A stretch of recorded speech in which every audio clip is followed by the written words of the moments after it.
colleagues, and welcome to the South African Institute of Professional Accountants annual Annual budget Budget breakfast. Breakfast. Annual I think this is Budget our Breakfast. 18th year, I think this is our 18th year that we run in the budget breakfast or tax breakfast as we say. and it truly is an honor to welcome our distinguished guests that we have amongst us. Board members present, good morning. Honorable Judge Bernard Ngwephe, the tax ombuds, good morning. Our panelists whom I will be introducing just now. And also there are quite a few guests that we have invited. Some are here, some are still on their way. And a very warm welcome to SAIPA. And it truly is a pleasure that you could honor us with your presence. I think one of the most important days to the country, it is when the President delivers the State of the Nation address. And I think in the last few years, it now has really become one of those dreaded moments because you wonder what is going to happen. Will the President go ahead with the speech? And I think everyone saw this year that it ended up being disrupted. It had to be postponed for a few minutes, more than almost an hour, and then he resumed again. But to us as the professional accountants, the one important day of the year is when the Minister of Finance delivers the budget speech.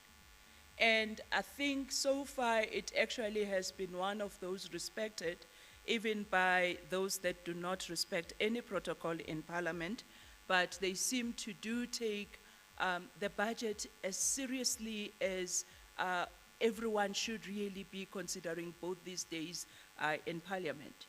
It really charts a way. Sometimes it brings bad news, often it is bad news, but it actually is necessary for the country to go forward. I think everyone was just holding their breaths as to what's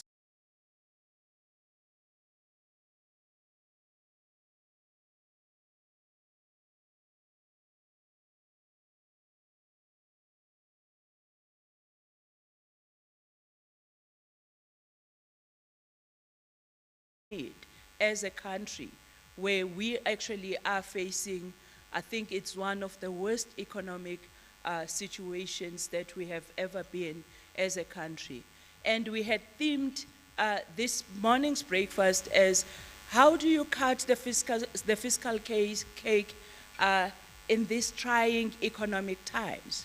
Because the minister had a very daunting task to try and balance making sure that we as taxpayers are happy as far as we can be happy when it comes to taxes, but also ensuring that he comes up with proposals that are going to appease what the President has put out in his State of the Nation address, all the aspirations that the country has, but at the same time, ensuring that he gives a budget that is going to instill confidence to the country and also to the international world and not see South Africa going for another downgrade. So it really was a tough ask for him to actually stand on that podium and deliver a speech that is going to touch on all of the areas. I think as citizens of the country, it's very easy when you are actually watching the soccer match from the grandstand to say, why did that player do this? Kick the ball that side, avoid that penalty. Why are you touching the person or what is it, leg before whatever? So you obviously, it's very easy when you are sitting on the grandstand to actually say what should be happening. But it's very difficult when you are on the field to try and make all of these decisions and make sure that you do not make your team to lose. And unfortunately, that is what we have, because as taxpayers, we do want good social security system. We want to pay as little tax as possible. We want the country to thrive. We want everything to happen, but that is really difficult when you obviously have a pot of money that is getting smaller and smaller and smaller on a daily basis. I think one day we will be, when you listen to fairy tale stories that my grandma used to tell us, and you talk of a pot that was full of gold, and then one day when the old lady went to check and there was no gold in the pot. So I think we actually are reaching that stage where you really have to look hard to find the gold in the pot. And fairly soon there will be no gold in the pot. You might find a few scraps under the pot, which obviously will mean doom for the country. I do not want to obviously start this by being very negative. However, it's difficult for an accountant not to be negative and depressed under the current situation that we are in as a country. But really, I have got good people that are going to lift your spirits up. My panelists, please lift the spirits up. Whatever you do, whatever magic that you actually are going to make, and make sure that that message also goes to the government. Without wasting time, I want to also just welcome our live streaming attendees. We have, I think we were expecting about 150. The last time I checked, we had about 100 that had signed up. Obviously, we were still having breakfast, so I'm sure now we are full steam with the live streaming. I will now just hand over to our chairman of the SAIPA board, and that's Ms. Kantha Naika, to actually come and do a formal welcome to all our delegates and members that are present this morning. Ladies and gentlemen, please put your hand together for Ms. Kantha Naika.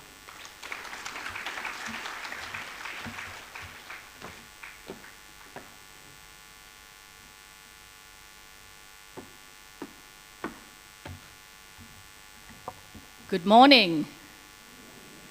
Think you can do better than that. You've just had breakfast. Good morning. That's better. That sounds like winning accountants. Thank you, Faith. And I'd like to welcome my board members that are present here today. I'll ask them to identify themselves. If I could ask you to please stand, board members. These are some of the people that serve on the board that make decisions that affect the strategic direction of this institute. Thank you, members. I'd also like to welcome you, the SAIPA member. I'd like to welcome the SAIPA staff and a host of other guests that we have present here today. On behalf of the board and the chief executive, welcome to, as Faith said, our 13th year in its running. I can't believe it's been 13 years. But of course, the budget's gone on for longer than that, for as long as this country has existed, and has changed in its form and the way in which it is presented, and it becomes, I think, full of pomp and glory every year, and the lead up to it, and the questions and the suggestions that get sent to the Minister of Finance. But I'd like to pick up on what he said and how he started, or the sort of thread he had in his speech yesterday, which was one of winning.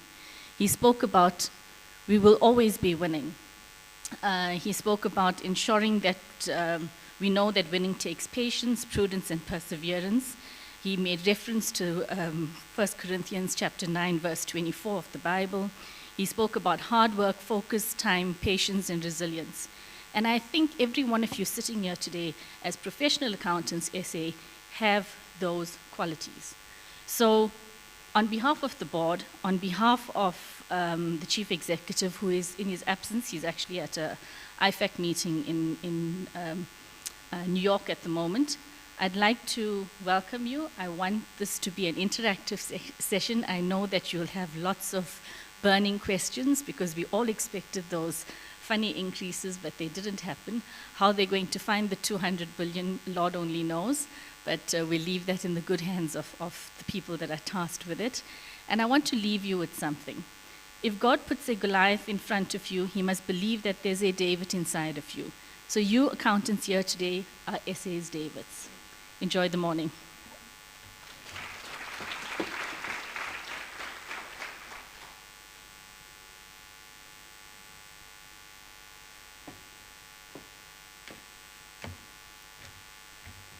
Thank you, Kantha.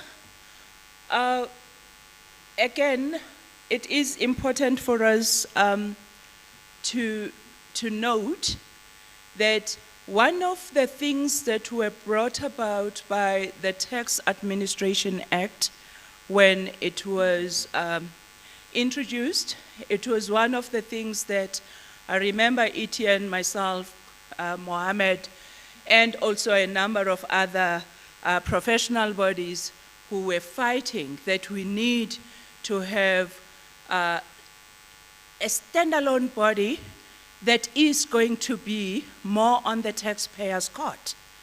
Because every time we actually have SARS, and SARS at the time, it really was very difficult to get through them, to get through the systems, and there was a lot that was happening at the time. And fortunately, those pleas were had, and we today have the Office of the Tax Ombud, which for 6 years has been running, and they have accomplished quite a bit.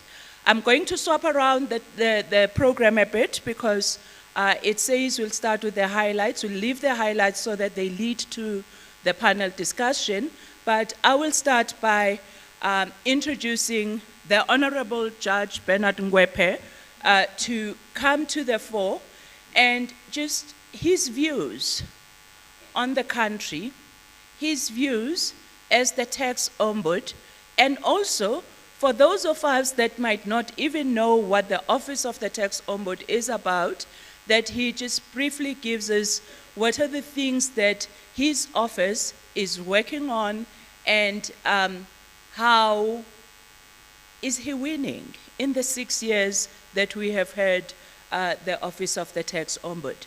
We know there are challenges. There are challenges that have been won, and there are still challenges that the office is still working towards, and that's more the independence, the complete independence of the Office of the Tax Ombud. So, Honorable Judge, the stage is yours. Ladies and gentlemen, put your hands together for the judge.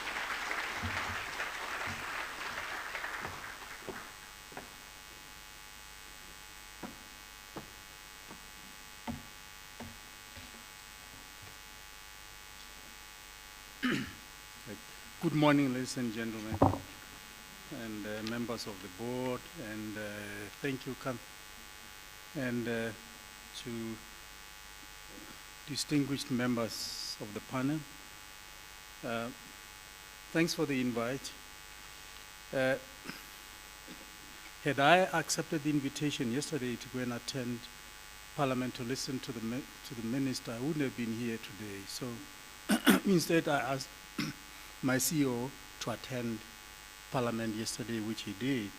One reason why I thought I should be there, I should not go there and rather be here this morning is because I felt I could just as well listen to him from whenever I was, whether on television or on radio. I could hear everything he was saying. So I didn't miss much by not attending the speech. And yes, I know that, I know Faith has urged me to talk about the Office of the Tax Ombud, but the temptation is just too strong for me not to talk about the budget. I mean, the budget. Everybody's talking about the minister's budget. So why, I think I can't resist that temptation because it impacts on all of us. But I'll try to balance the two. But ladies and gentlemen, having listened to the minister yesterday, I can only say that the budget recognizes the problem. The minister recognizes our problems. He has a good idea as to what should be done, or good ideas as to what should be done. But the question is, will those things be done and done correctly? That is the big challenge. As people like Mr. Sithole would say, and experts like Frank would say, the basic problems that we are faced with in the country is the ever-increasing public debt, and, oh yes, and the huge growing public wage bill, and the very costly SOEs. Now, as far as the public bill, wage bill is concerned, the minister said the right words. He set the right context. And the truth is that we do have a huge wage bill. Now, that, of course, is something the unions would never want to hear. It has already started. Already we are hearing people threatening to go on strike, just immediately after the minister mentioned that. But the problem in this country is this, that the unions are very much in bed with the ruling party. And some workers might complain from a different perspective and say, that being the case, the union would not be able to look after our interests. But for now, the problem is from the other angle. The government is simply afraid of the unions in this country because they want votes from the unions. Now, we have a situation where a union or some powerful unions publicly declare their loyalty and political support to a political party. I'm not going to talk about the fact that people like SATU, for example, having publicly declared their political loyalty to the African National Congress, are appointed to take part at polling stations and the like and so forth. They participate, notwithstanding the fact that they publicly declare that we are loyal to a particular political party. But the IEC finds it appropriate to involve them. Let's leave that for a discussion for another day. The point is, right now, the government, I can bet you my last dollar, the government is not going to go through with what should be done, and that is to look very carefully at reducing the public wage bill. And that is why I asked at the beginning as to whether the correct things which have to be done are going to be done. Don't hold your breath. That is not going to happen. And that, of course, impacts also on the SOEs. There's been talk about looking at the too large a number that is involved in each SOE, but again, that would not happen because we are afraid of the unions. State-owned enterprises, as Martin Meredith indicated in his book, The State of Africa, can be good, but they can also be used to destroy the economy of a country. And the point is, they become a problem where they are not doing what they're supposed to do. In particular, they become a problem when you appoint people to that, not on the basis of merit, but on the basis of political connectivity. And the examples that he gave in his book have been replicated in this country. And that is just appointing people to key positions in those institutions when they do not command the necessary skills and so forth. I got worried yesterday when they started talking about a state bank. Did they talk about the state bank? I think I heard them say so. If you establish a state bank, the question is, who's going to run that state bank? But you know what happened in parts of Africa is that they had institutions such as those, and the people who took the loans out of those institutions were the politically connected, and the president would pick up a telephone and tell the person, the CEO, so-and-so is coming, give them a loan of so much. And in the end, Martin says, the loans were never paid back, and that's how institution collapsed. And let us have a state bank by all means, but, well, the minister said it was going to be run along commercial lines. Well, if it becomes, in fact, established, let us hope that that will be the case, because otherwise it's going to be a disaster. The examples that we have gone through, the experiences that we have gone through, make us wonder whether institutions such as those would in fact help with the economy. And of course, well, as we all know, one of the consequences, direct consequences of bad economy in the country is unemployment, which is ever increasing in this country. We need to worry about that. We need to worry about the fact that too many people are unemployed in this country. Well, let us be basic about it. Why are we worried when people are unemployed? I'm posting this question because it seems to me that there are people in high positions who forget that we have got too many unemployed people, and who tend to forget altogether about consequences of unemployment. Let us remind them. Let us remind ourselves. And, well, you know, to start with, if too many people are not employed, then you are not increasing your tax base. And that is the problem. And, well, then the money seems to be concentrated in the hands of fewer people if you don't get your economy right.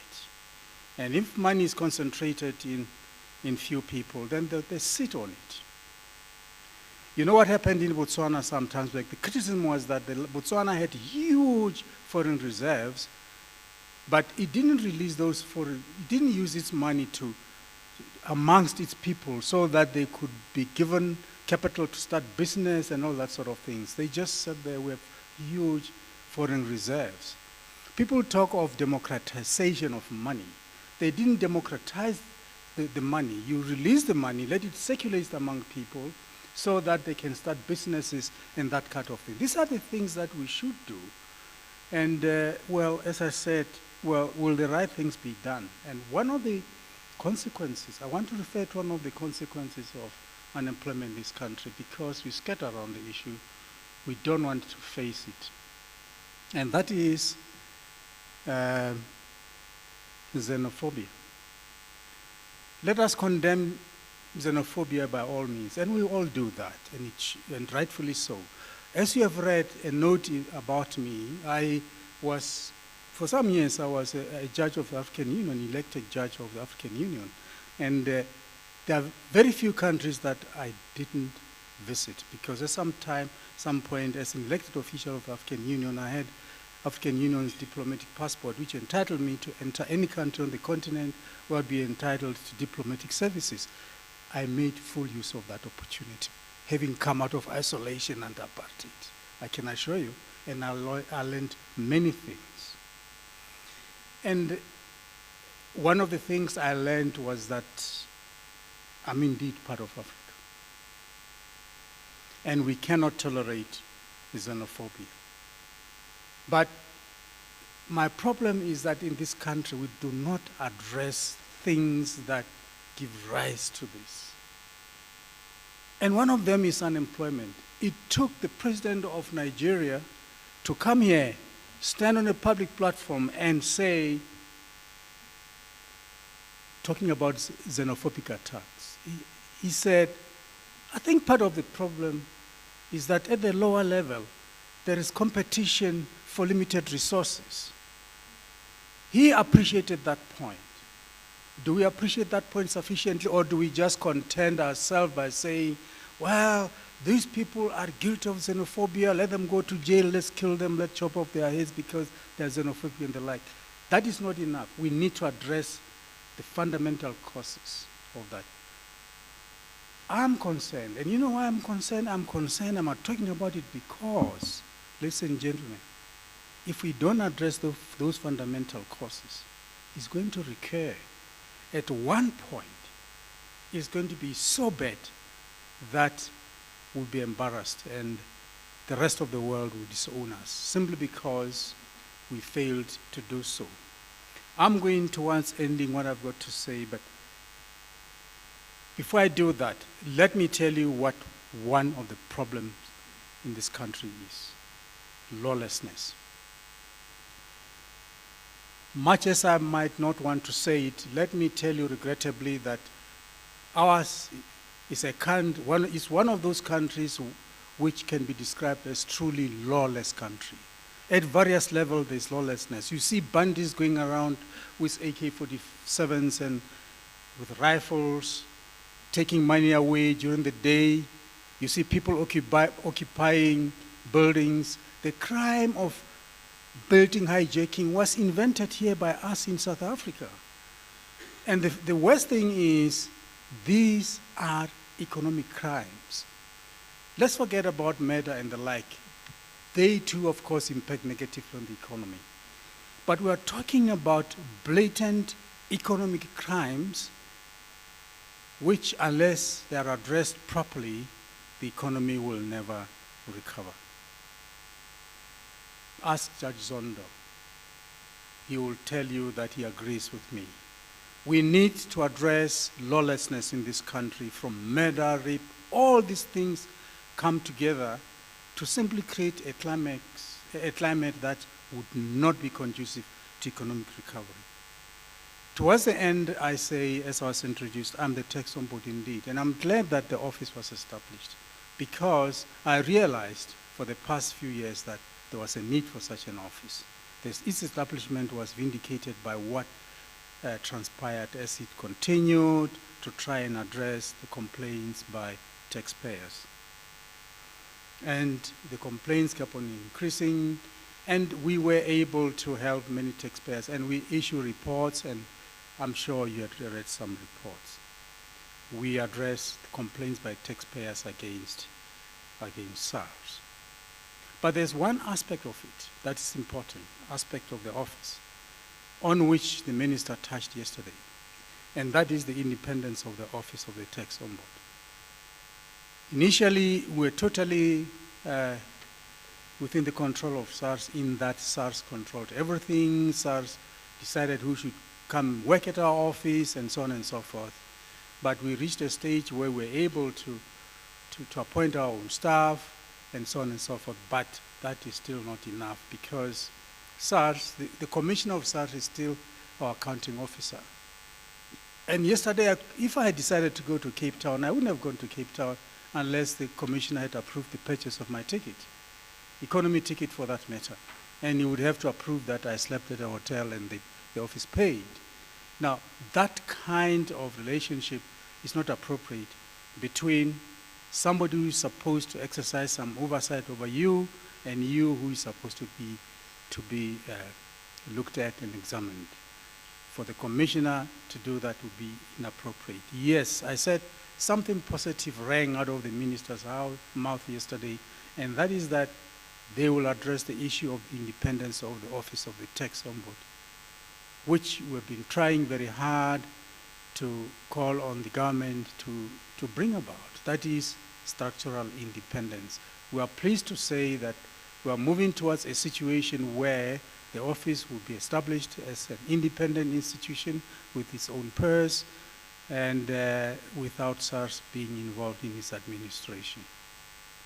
But we hope that the office will make a contribution towards building a culture of compliance amongst taxpayers.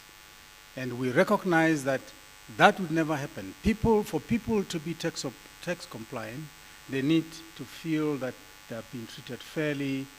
They are not made to pay 1 cent more than they should pay, but also, as the tax ombudsman, I say, please don't pay 1 cent less than what you should pay. Thank you.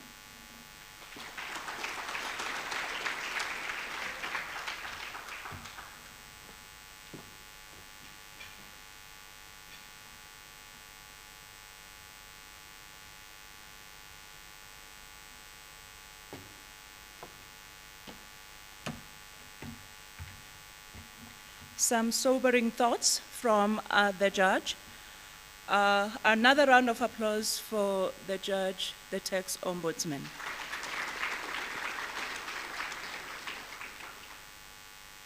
It is true that we really have to look seriously at how we do business in South Africa, at how we run our financial affairs as a country. And there are things that sometimes will be uncomfortable, but they have to be done. And that's why the judge says that you should not pay less, a cent less than what you should be paying. And this is really something that we as tax practitioners, professional accountants, are always pushing for. And I remember it's still a view sometimes from SARS that tax practitioners, or even National Treasury more than SARS, that tax practitioners are colluding with their clients, the taxpayers, to not to pay what they are supposed to be paying. That we really are working with them in ensuring that they actually are not paying the taxes that they should be paying. And I think it is important that as a profession, and one of the values of SAIPA is integrity. We actually have to, at all times, abide, as tough as it is, abide with what the rules, the acts of the country throw at us. So to take us through the budget, there are a few things that obviously have shaken our thoughts. I think when over the years, companies that have found themselves in assessed tax losses have enjoyed the benefit of, in good years, bringing forward the full amount of your tax loss that you have accrued over the years, and you were able to actually put that into, even if it took you for that particular year to another tax loss, even though you had tax that might have been due from you. The proposal, it's not yet passed. It's still a proposal. It's one of the proposals that the minister has made yesterday, which is to put a cap of the extent to which you can write off your tax loss. I think it's going to be kept, or he's proposing that it's kept at 80% of what your taxable income for that particular year is. So those are some of the bitter pills that companies that are already in distress will have to abide by. A few years, in fact a year ago, we still are seeing the remnants of what happened when there was the holding back of VAT refunds. And I actually loved when I read the review, where it says that one of the reasons for collecting less than what was anticipated, it's because of the high level of refunds that had to be paid, a lot of which are coming from the previous years. And hey, finally, SARS had to come and agree that in some cases they withheld the refund so that it made the budget to look positive. So now that they actually were forced to release all of that, it's hitting the pot of gold that I spoke about earlier. So these are some of the things that we obviously grapple with, and these are some of the things that as tax professionals and taxpayers we obviously are fighting against. So to take us through some of the highlights, there were quite a number of things, some positive outcomes of yesterday's budget. brackets being increased at above inflation rate. This is now the tax brackets that have been increased at above inflation rate. No increase. We were worried that they might hit the high taxpayers. And really, it is, I think it's one of the few countries where you will be taxing, where you've got majority of your tax coming from is it 0.2% of the population? 125,000 people that really are contributing to the tax coffers of the country, in a country that is sitting with 52, 56, depending on which statistics you're looking at, million people. So obviously we have a lot that we need to work through out of the budget that was presented yesterday. I'm actually going to ask my panelists, I'm just hoping have they all been wired up? Yeah, okay. So whilst Miranda gets herself wired, I will just ask everyone to come on stage. I think we all have this booklet, which has got the resume, the short biography of our panelists, so we will not necessarily read it to you. You can obviously read that for yourself, but just to introduce our panelists, I will start with our facilitator for the panel, who is Etienne, but before Etienne facilitates, he will give us an overview, about 15 to 20 minutes overview of yesterday's budget, and thereafter he will then be facilitating some debate with the panelists. And our panel members, we have Deepika Singh, and Deepika is one of the friends of SAIPA from a very long time, a chartered accountant by profession. Deepika has been a senior lecturer, head of tax at Wits University, and she's currently now working from home and being an executive of her own company. So please put your hands together for Ms. Deepika Singh.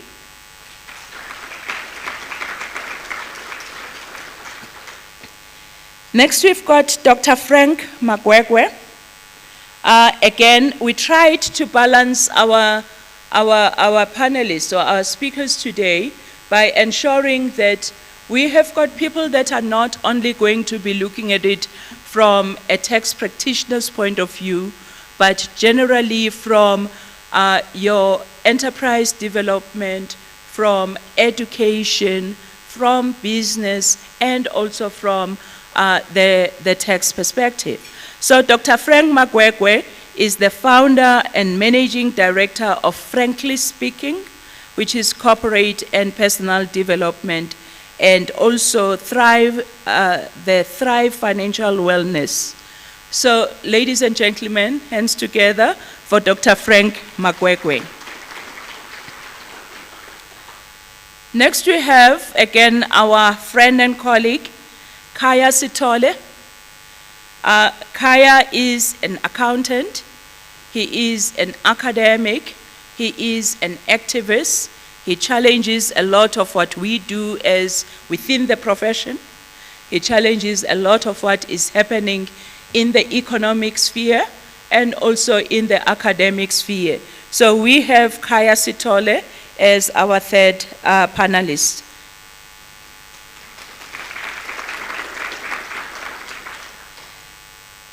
We also have Miranda Hosking. Miranda is a director at Gibbs Entrepreneurship Development Academy. Again,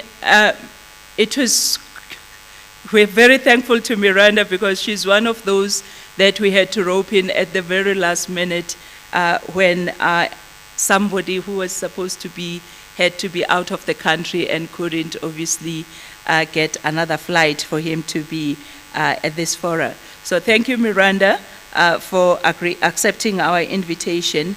And she has been involved in entrepreneurship. She understands the pains of being a small and medium-sized entity. And she obviously will be bringing that to the discussion that will be ensuing just now. And last but not the least, it's our very own Etienne Retief, who is the chairman of the SAIPA Tax Center of Tax Excellence, and also a member of the panel that is working with our newly formed Center of Future Excellence. So I will then ask everyone to please ascend the stage, and Etienne will then take us through the highlights of the panel and then starts with the panel discussion thereafter. Thanks.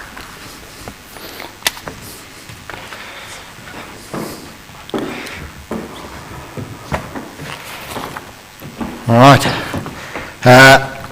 So Faith, you asked for us to bring something positive, to balance out the negative. Remember, I'm first and foremost an accountant, so what we do in the positive, we must do in the negative. At the end of the day, we must balance. So hopefully I achieve that, because if we don't balance, then I have a problem. We have to go back and check our journals. It's quite interesting because as we have these kind of conversations and we go through the different things, I'm reminded of so many little things that have happened over time that we said, well, will this work? And had they really considered? And you kind of look at it later and you say, how did they not see this? And when you go through a budget like this, one of the first things that we, or at least I look for, besides the way in which the minister presents himself, because remember that our credibility, and I don't know if you've seen recently some of those videos making its turn after Davos, and that we pretty much saying, well, what kind of credibility do you have? And when rating agencies and that's look to us, they don't say, did you increase tax or did you not increase tax? They say, what are you doing and are you credible? It's like you must have a plan, and are you credible? So for me, the first thing I look at, as I say, is the minister credible? Does he come across as we can believe what he says? Maybe it's a politician at the end of the day. There's political agendas as much as there is the balancing of the budget. So when you see things where we're saying, well, we're taking a hard step against things like the wage bill, despite the fact that almost at the same time, we have the unions rallying the troops to make demands and to declare war.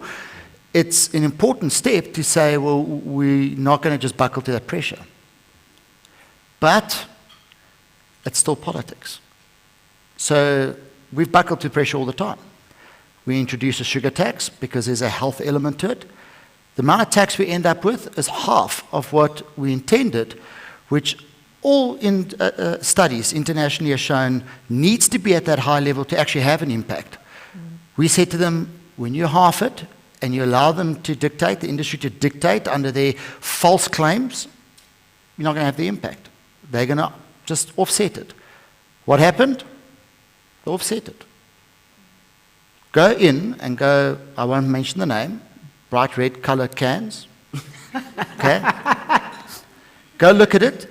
And you have all the variations of sugar, no caffeine, with an extra shot, whatever, all the same, look exactly the same. We call that brand confusion. It's on purpose.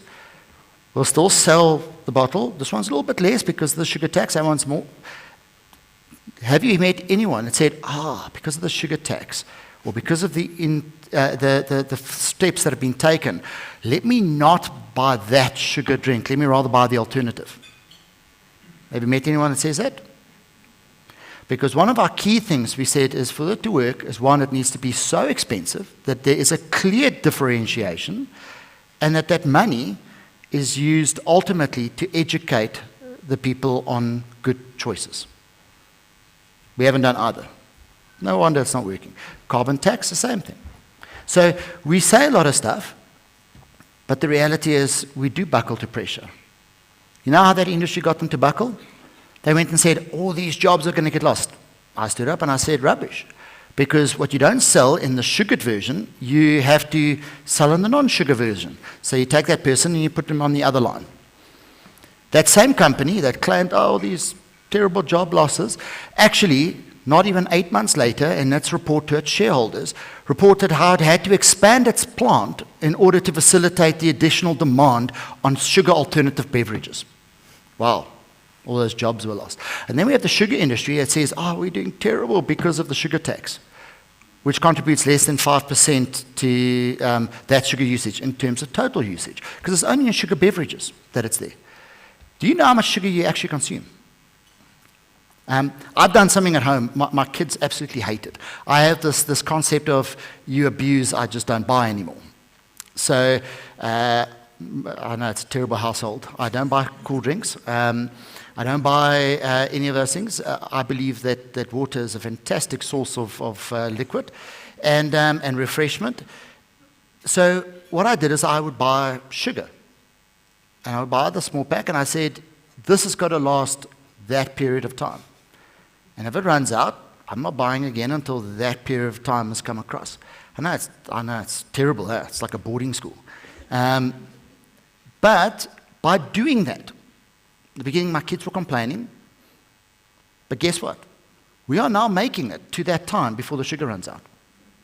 My kids have actually learned how to moderate and be more mindful of sugar usage because I'm not just keep on buying it. I'm actually restricting and I'm making them conscious of it. That should be government doing that. So a lot of the stuff we hear, a lot of stuff they say, implementation.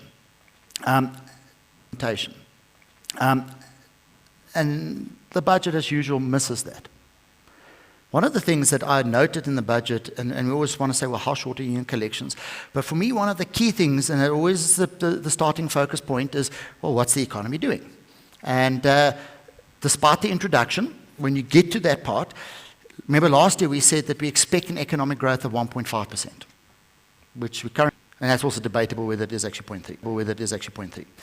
But then this year we come and we say, we think we're going to get 0.9. Now, on what basis, if we can't even at the moment sustain a 0.3 growth, we so greatly overestimate the potential year after year, but we now have coronavirus, which has an impact in China trade. Okay, if you get anything imported from China in terms of raw materials or goods or anything, you'd understand what I'm saying. You're having a serious problem of stock and trade. Tourism is affected worldwide. Okay? And now, just to add to that, just in case that wasn't enough, we add ESCOM, a load shedding to it. So what I don't see is how do we price all of this into 0.9% of growth? I don't think we're going to get 0.9%. The problem is that we do the numbers of what we've got to collect and what we think the deficit's going to be based on 0.9. But now, if we don't even get 0.3, and that sounds like little numbers, but it's big numbers. Do you think they go halfway through and say, you know what, let's not spend that money that was allocated because we're going to be short? No. Spending still happens. What happens is we just borrow more. And that's what worries me a little bit. And if you look at it, there's a number of things that the minister mentioned, for instance, towards economic, what he called an economic strategy. And I had a conversation with some of the panelists before the time on some of these terms to say, well, I don't really understand what that means. Well, I won't spoil the fun as to what the answer was, but it's a short answer, okay, as in there is none. Things like re-implementing a reimagined industrial strategy. Do we have an industrial strategy? How can we reimagine something and re-implement something that we never had? Lowering the cost of doing business. How does government lower the cost of doing business?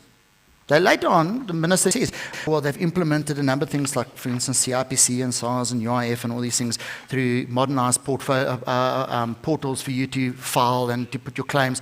Does that really lower the cost of doing business? So I would like to see how government actually lowers the cost of doing business.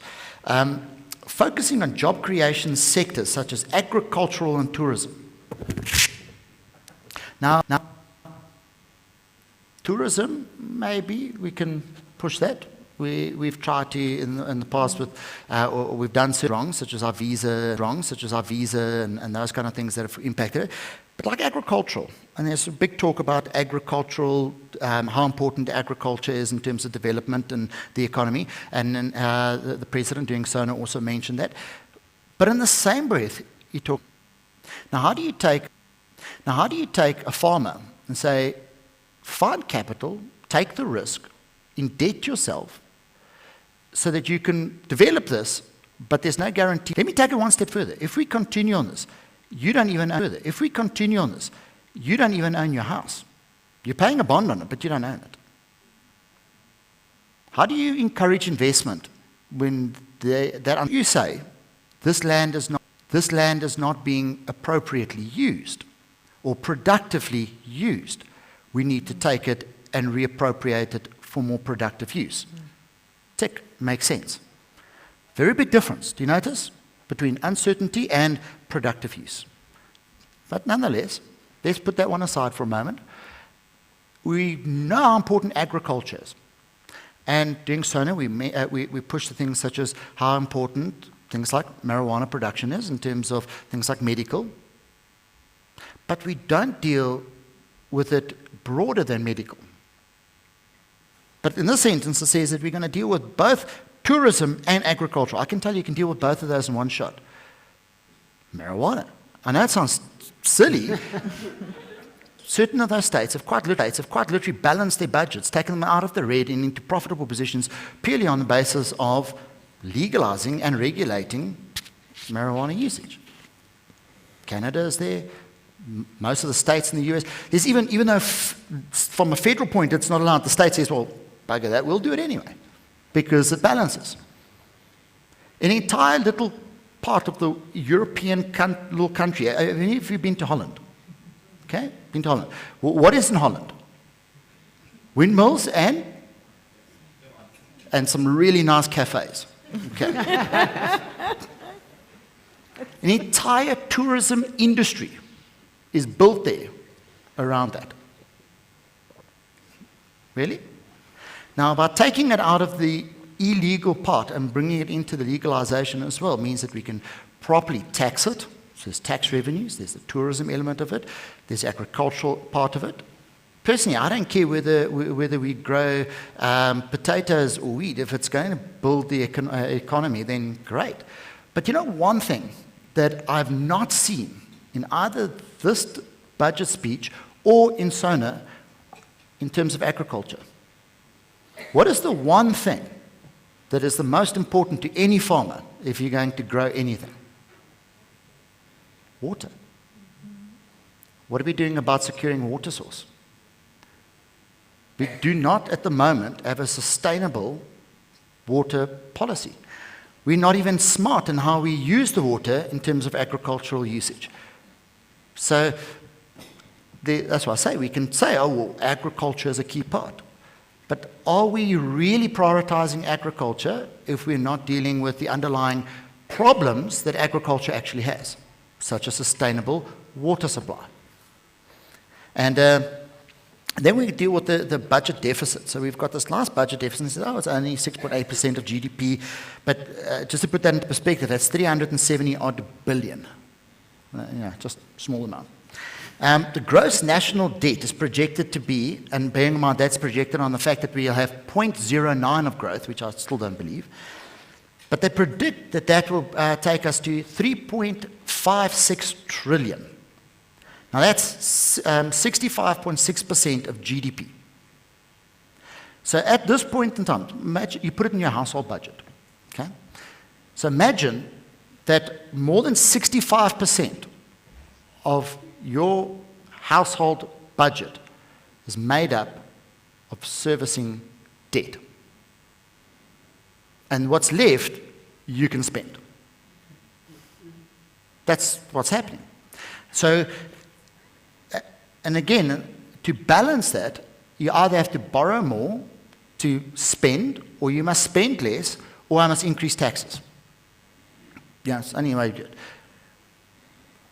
I know there was a lot of talk about budgets before the budget with people, oh, VAT's going to increase, and I was like, nah, I don't think so. And one-time levies, and I was like, nah. VAT is a very logical place to do it. Very effective, very efficient, tick, regressive though, so it's not a very smart political move. But you know what is one of the biggest problems with increasing tax? Is tax morality. You turn around and you say, so now I'm going to pay more tax. What for? So I expected that the minister would be focusing on what am I spending your money on? And then we'll go to taxes. Because if we don't first address the issue of that you feel comfortable that we're addressing the wasteful expenditure and the allocation of expenditure, I can't really go back for more taxes. So it's good that that was prioritized. But there is a downfall to that. I mean, I could have come up here and said, no increase in personal tax, a little bit of relief, done, go home. But that's not really the effect. We rely very, very substantially on personal income tax. Now, for me, I'm more concerned with not the tax rate, but the tax base. Our tax base is reducing, and Treasury plays it down a bit by saying, oh, immigrations don't really have that big an impact. Well, let me explain. When you take a population size, so let's say you take, what is our current population, 19-something million? Current population, 55 million documented. Okay, documented. Yeah. Working, how many people do you have working? About 16? Yeah. 16 million? So a small portion pays a big portion of tax. We understand that there's that, and there's certain rationales there. But, so we take the attitude of saying, well, there's a certain amount of people who leave. Now, I want to categorize them for you. There are three type of people that leave. One is the person who's just finished studying. So we've paid, because even though you pay for university, it's subsidized, okay? Tax money is paid to educate you, and then you go and someone else gets the benefit. So future value gone. Okay? Current, no tax. The next one is the person who doesn't currently have income to be taxed. How many of them do you think are immigrating? From when I looked at it, people I've heard immigrating, none of them were currently unemployed. So, small portion. The majority of the people I've spoken to who are immigrating or busy immigrating are the people who already have accumulated wealth. The people who sit in that kind of top tier, who contribute very actively, not through just indirect taxes, but direct taxes. And that's a small population. When you lose only a handful of a small population, it has a more pronounced effect than if I'm taking it over the total population. But that's not the only. I mean, unemployment rate increasing is also an impact. Number of companies that have gone down. I mean, just look at the construction industry. We've had 2 of the listed companies. In fact, the one that's the largest construction company in the country is currently in business rescue and will most likely be liquidated. Okay? Massive impact. That one company alone, I know it's one division alone, employed more than 35,000 people. That's huge. So there's different impacts that come from those. The other impact, which we still haven't really built into this, is the next 5, 10, 15, 20 years. Minister even mentioned the 4th Industrial Revolution. Do you know what happens in things like agriculture when we start thinking about the 4th Industrial Revolution? We look at how to take a task that is repetitive and replace it through automation. So, how do I create a job there? I can create economic growth there, but I'm not going to create a job there. I'm replacing a potential job there. But I must be looking at that person, must place somewhere else, in a different sector. So while we're focusing there so much, I don't think we've really understood how our tax base is evolving, how it's changing, how it's going to stay sustainable for the next few years. Because as these things happen, our tax base is going to constantly change. Now, it looks like they do want to focus a little bit more on the companies, because they said, well, there comes a point of where we now have to say, well, we kind of going to fade out, kind of grandfather out the capital incentives and allowances and that what we have, and review all of those. We want to limit the losses that we can carry forward, which at one point makes sense, but just think from a company point, you have sustained losses, which you have to fund. On the one side, I now want to limit the amount of deduction you can have on interest. I want to attack that. You've got to carry that risk, and then the first time that you make money, which you profits, you then have to use to pay taxes, which is cash flow, to repay those debts and losses that you had to carry before. So as well as there's a tax logic to it, from a cash for business logic, no, it doesn't make sense. It makes sense from a tax base. But what they're doing is they're saying is we want to limit that loss, but on the other side, what we want to do is we want to look at reducing corporate tax rates. And I'm going to tell you right now, I'm not a supporter of that. The race to the bottom is a very dangerous place to be. We should not be competing on an international basis based on our corporate tax rate.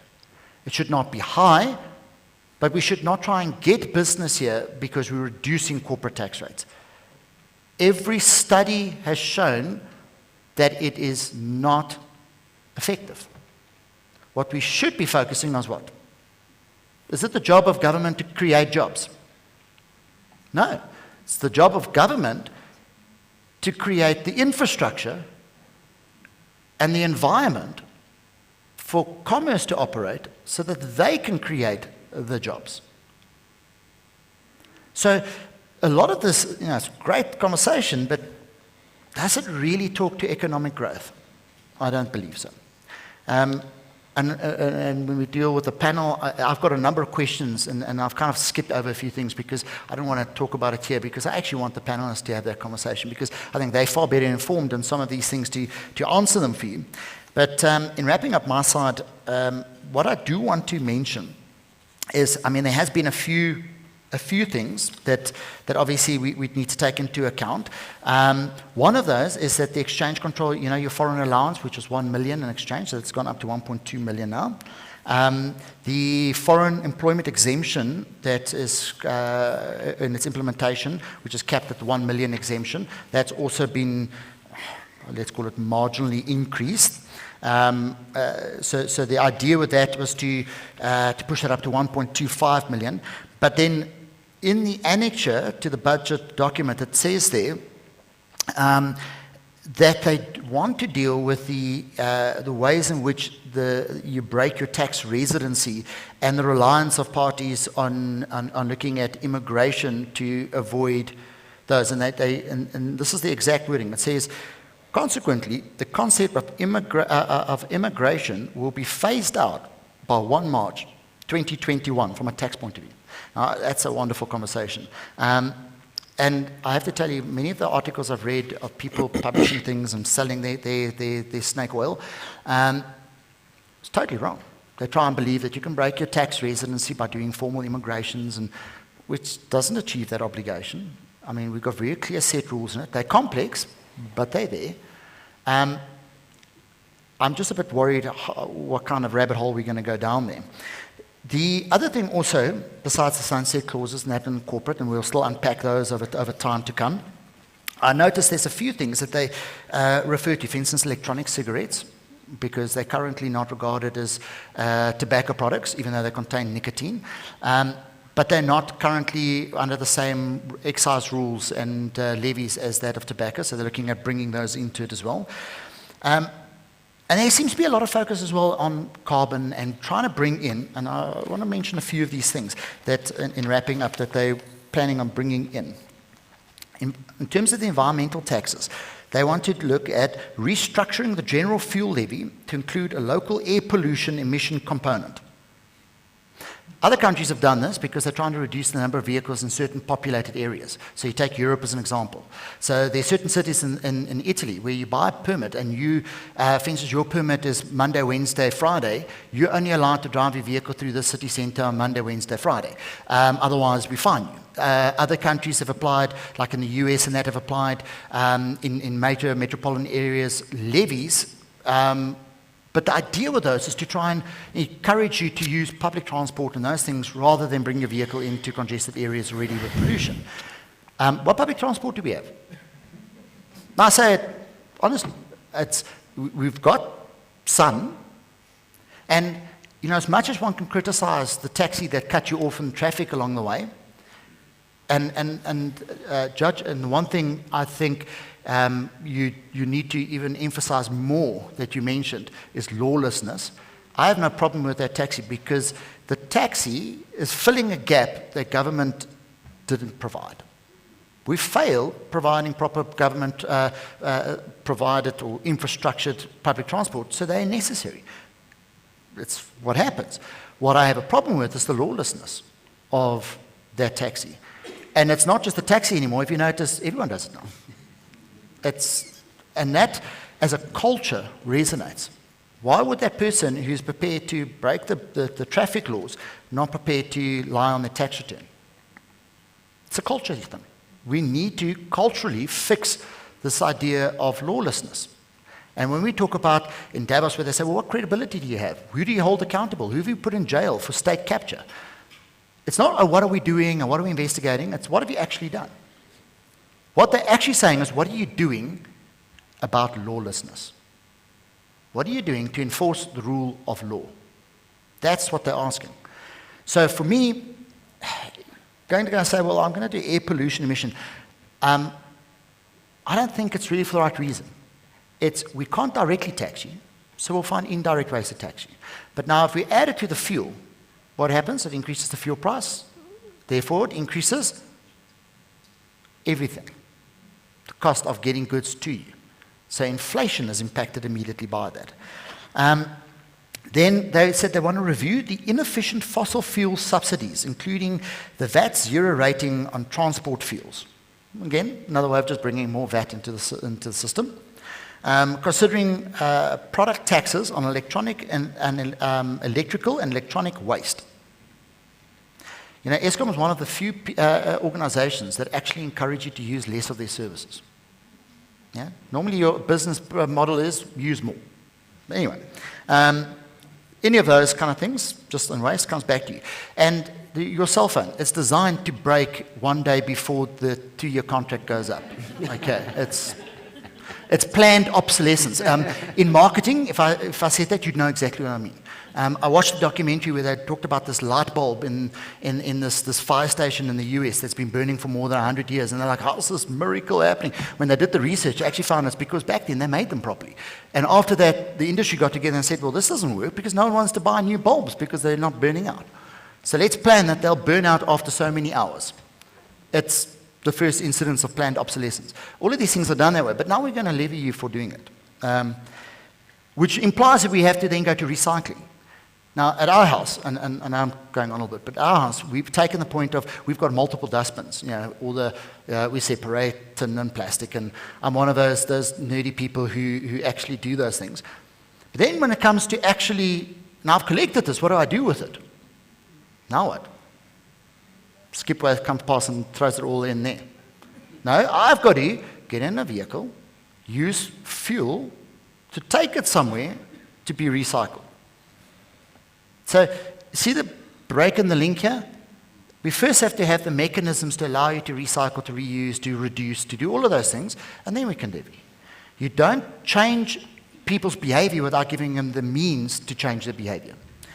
And then the last one is reviewing the tax treatment of company cars to incentivize the use of more fuel-efficient vehicles. I've got a great answer here. All company cars should be electric from now on. Oh, hang on. Can't charge it. You go to, in Europe, you go to a dealer and you say, please can I buy a petrol or diesel vehicle? They say, a what? That's not the right way to do it. So again, we're pushing it, so, we want companies to provide company. Why only company cars? Why only company cars should be fuel efficient? Why shouldn't we all be encouraged to do that? Now, Sam. So what I'm going to do is I've got a number of questions for the panel. And And what I'm going to fire out the questions, and whoever feels brave enough to answer it. Okay. I'm going to start with, for me, probably one of the ones that I feel is probably the biggest elephant not being addressed in the room in terms of Eskom, and I'm not talking about the funding, I'm not talking about the planned correction of the past mistakes and maintenance. What I'm talking about is our reliance on coal. Because, correct me if I'm wrong, but we have a very short timeline before contracts and our kind of hold on steady coal supply is going to run out. And what do we do then? So who wants to answer on our coal supply and our future of electricity in South Africa? I can nominate the doctor. Frank? Oh, hard one to start with. I should have warmed them up with an easy one. Yeah, I think obviously the security of energy supply is an ongoing problem in South Africa. And I think obviously the reliance on coal historically has been based on the fact that coal was available. And I think when we obviously have to look forward and figure out what it is that we want the source of energy to be in the long run, we have to consider a blend of alternative opportunities. Now, I think when we talk about that blend, this is a highly contested space, as some of you may be aware. There's always going to be what I refer to as a nuclear lobby, people who obviously were very, very well invested in the concept of the nuclear deal that was abandoned. I actually know of a person who bought an entire uranium mine that hasn't done anything since 2008 on the basis that had the nuclear deal been signed off, then their uranium mine would have been, their opportunity of becoming a trillionaire. The fact that this person is related to a friend of mine from Gandla is completely unrelated to this conversation. But yeah. So you see how contested that space is, and I think obviously the questions that we have to deal with is, the environmental sustainability of us pursuing the obsession with coal in the way that we do it now, but then the question of what the alternatives are. If you speak to the unions, particularly in areas around Mpumalanga, the issue here is that if I gave you an alternative energy supply tomorrow, what are the consequences of the people that currently work in the coal mines, and does the country actually have a plan of action to deal with those? And I think this speaks into what I always call the unemployability crisis. So South Africa has got two crises that we really need to deal with. The unemployment crisis, which everybody has crystallized around the numbers that we talk about, but then there's the unemployability crisis in that somebody says there's 10 million unemployed people today. And if I told you that tomorrow I'm going to give you 10 million jobs, I still will have an unemployment crisis the day after, because far too many people are not suitable for the type of jobs that are emerging now, simply because the world of work evolves at a much faster pace than the ability of us to actually educate or reskill people up there.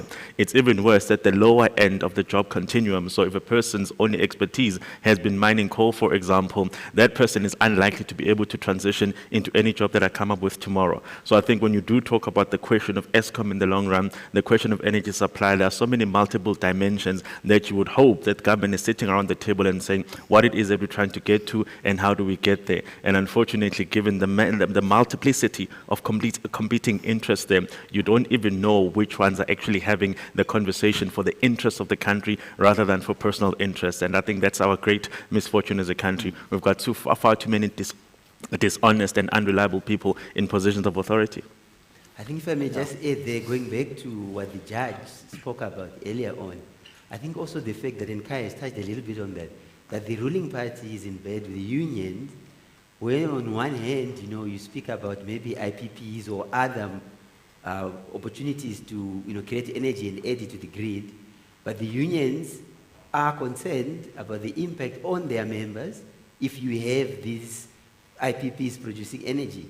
So the same ruling party that's trying to introduce reliance on other sources of energy is conflicted by having partners who say, but if you introduce that source, then actually my members are going to be unemployed. So it's actually, for me, I almost see it as a kind of a huge ideological shift that kind of needs to take place. And I'm not sure when it can take place within kind of the ruling party itself.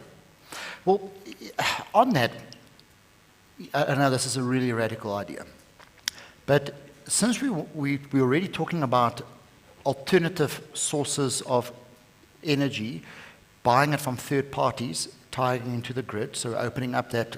And by the way, the day after Sona, when that was announced, I saw Cape Town announce that their 3-year strategy to become an independent republic with their own power station. Just joking. That's for the benefit of a few friends that have migrated to Cape Town. They keep on saying that they're going to separate themselves from the rest of us. But thinking just a little bit out of the box is, again, why is this only a government issue? Why we keep on talking about partnership?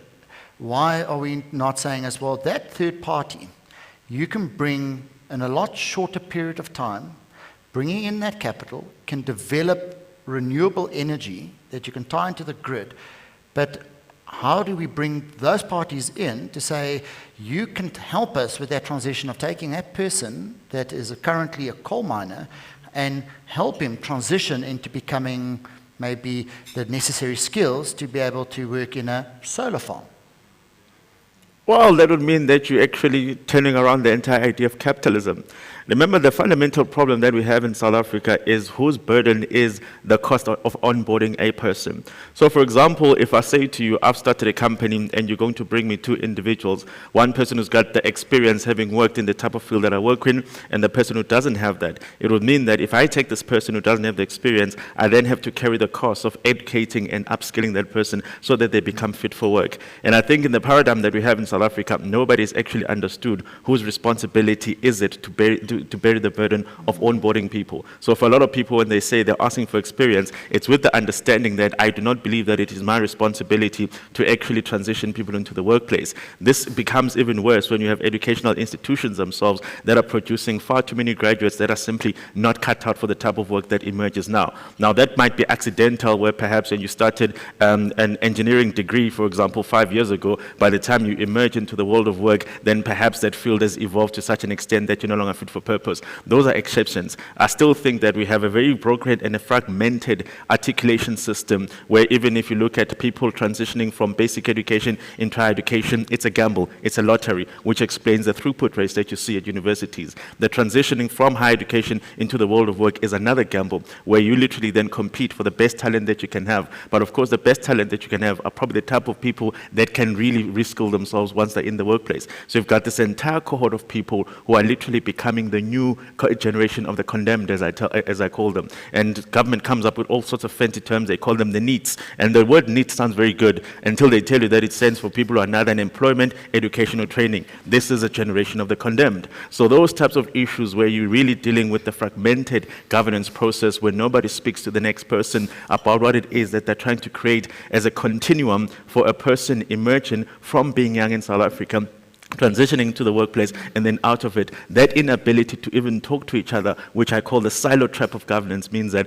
a lot of the conversations that we're going to have don't even cascade into the next natural conversation space. So we're going to talk here today about all the issues that we identified tomorrow, but there isn't even a single person representing the state to say, well, we've just presented a budget, we sat with cabinet members who had no idea what we were saying, but of course they are the ones that have to make the decisions. Let us listen to the people that are affected by the type of things that we say, people who then have to deal with things on an ongoing basis, and see what their perspectives are. So they govern in silo. We sit here, we talk about what we think the issues are, only for us to end up next year. We might be lucky if we still have the same finance minister. We might be lucky if the current government still thinks the same way that they thought about yesterday. So that inability to actually govern with any form of continuity is our fundamental problem as a country. And I like your last part there is continuity. Because I guess also for international perspective, if we're looking at rating agencies and we're looking at investors, they're looking at certainty. They don't like it when it changes all the time and there's uncertainty as to what tomorrow will be. So I guess it all talks into the same thing, that we're not really communicating and working on the same framework, which is presented. But sorry, Etienne. Just from a tax point of view, we need to look at the incentives we have for onboarding, etc. Currently, we have the employment tax incentives, we have Section 12 cap H, but I don't think it's enough. So we need to look at that to assist employers to bring in more youth into the financial sectors, into the economy, So for me, we need to look at the incentives around that and also the incentives around renewable energy. So going forward, the tax incentives that we need to look at for renewable energy, just to add to Kaya's point. That actually is a good point. But just remember that also any incentives is a tax cost. And what we're seeing at the moment is that they're trying to reduce the tax costs. Tax costs are the kind of the burdens that every allowance you give, anything you do that reduces the amount of tax you can collect is seen as a tax cost against the revenue that can be collected. So it's a balancing point. And I guess if you want to take that tax cost, reprioritize, it comes down to, well, what is truly your priority? Is your priority environmental or is your priority collection of tax? If your priority is collecting tax, then because you have to balance the budget partly, then we can already see they're trying to put sunset clauses on other things. Instead of saying, let's review and understand what the impact is and should it be revised and is it effective, it's rather to say, how can we phase them out? So it's almost like the decision is taken. So I think from a corporate point of view, I think we can accept that for the next foreseeable future, the intention is to reduce those tax costs that we have, especially from a corporate point of view, in order to kind of pad off the tax rate that we give as a company. And just bear in mind, when we have that tax rate of a company change, remember at the moment we've increased our dividend tax more in order to offset that between the company tax and the dividend tax, that the effective rate is that equal to that of effectively your personal tax, so that you don't use other ways of stripping dividends to avoid taxes. So if we reduce the corporate tax rate, what's going to happen with dividends? Do we just leave it, but then we're going back to the loophole, or are we going to also then reduce our maximum tax rate? I'm still really uncertain as to whether a reduction in corporate tax rate is actually the way to go, but moving on from that, one of the things and we did have a brief conversation before as well about this, is the road accident fund. So as usual, as expected, and by the way, if you're a betting person, you would have had a very safe bet to assume that excise duties on tobacco and alcohol will increase and that the fuel levy will increase. So 1 April, yes, it'll cost more. And a big portion of that, again, is road accident fund, which we know is constantly in the red. There's no balancing there whatsoever. Okay. In fact, if you look at our slide, you see that missing piece of the pie that's been taken. That's the road accident fund. But the reason why we have a road accident fund is because we have to fill a gap, and the gap is that we are not enforcing the requirement for a vehicle owner and operator to actually have third-party insurance. Now, in most of the world, we focus rather on enforcing you to have insurance on a vehicle rather than trying to create a road accident fund to fill the gap. And that's controversial, but is it possible in South Africa? And if it's possible, what do we need to do to say we should not have a road accident fund and instead a third-party insurance requirement on vehicles, considering the enforceability and the general lawlessness that we currently have? Anyone want to? I think for me, to just answer it maybe at a broader level first, and again, taking note of what the good judge spoke about earlier on, I think if you look at what has happened around the e-tolls, I think it gives you a sense of, if you want citizens to kind of obey the law, you've got to be consistent on the message that you are delivering to them. So currently what we see is, the Premier of Gauteng, preaching wherever he gets an opportunity that, the toll fees are gone, kind of forget about it. And some people were paying, I just said, am I the fool to continue paying here when this thing is going to be, kind of scraped off? So I think if you bring it to, how do you enforce it? What is actually the cost of tracking the enforcement? Because we also briefly spoke about with Kaya that, do I buy a car and insure? Then the following day I've shown that I have this insurance and then I cancel it. Kind of what is the cost of tracking all that? And why I introduced with the e-tolls, because one of the things that came out, if you look at some of the work done by Outer, is actually the cost of collecting that e-toll. So for me, is there an effective way to be able to track this enforcement of people having, licenses, or this other bureaucracy that's, money is just going to go in and at the end, it's not effective. Yeah. Look, yeah, I think the question of whether we should do it differently, the answer is yes. So the minister briefly mentioned it yesterday that they're thinking about this idea of having compulsory third-party insurance. And I think if you look at what the Road Accident Fund is all about, it's one of the few ring-fenced funds, as it were. And that fund, unfortunately, is different from other ring-fenced funds, like the UIF, for example, in that it actually doesn't have a direct source of income. Because what they do with the fuel levy is that they simply regard it as a general, tax collected. So they say to you that you're going to pay a fuel levy, and that's going to fund, the issues relating to the roads themselves, and that doesn't seem to have happened. So this is a problem that you have with people. They do not stick to the commitments that they made. So if somebody had to go back and say, why do you create a fuel levy in the first place, they would tell you that this is what it's going to be earmarked for. So then you wouldn't have a particular problem. That's the first issue that you're going to have to deal with. The secondary issue for me that comes from the doctor's comments is really the question of the choices that government makes. Government is well within its rights to actually decide that if you want to ensure sustainability and continuity of collections, a more passive collection system is the only way to do things. So I've confronted the chair of the SAPC about this idea that you hope that South Africans are benevolent enough to walk up to a post office at the end of the month and pay a TV license. It's absolute nonsense. It's simply not going to work. You've got a very low culture of compliance across the country. None of us here voluntarily pay everything that we're supposed to pay. And e-tolls is an example of that. So the problem is that if you know that your society doesn't have a culture of voluntary compliance on grudge purchases, you then have to create a system that then does a passive collection system. So similarly, the question around e-tolls has always been, if you already have a fuel levy regime, why didn't you just add a particular amount to that particular fuel levy? And the problem, of course, is the commitments that were made when e-tolls, for example, came through.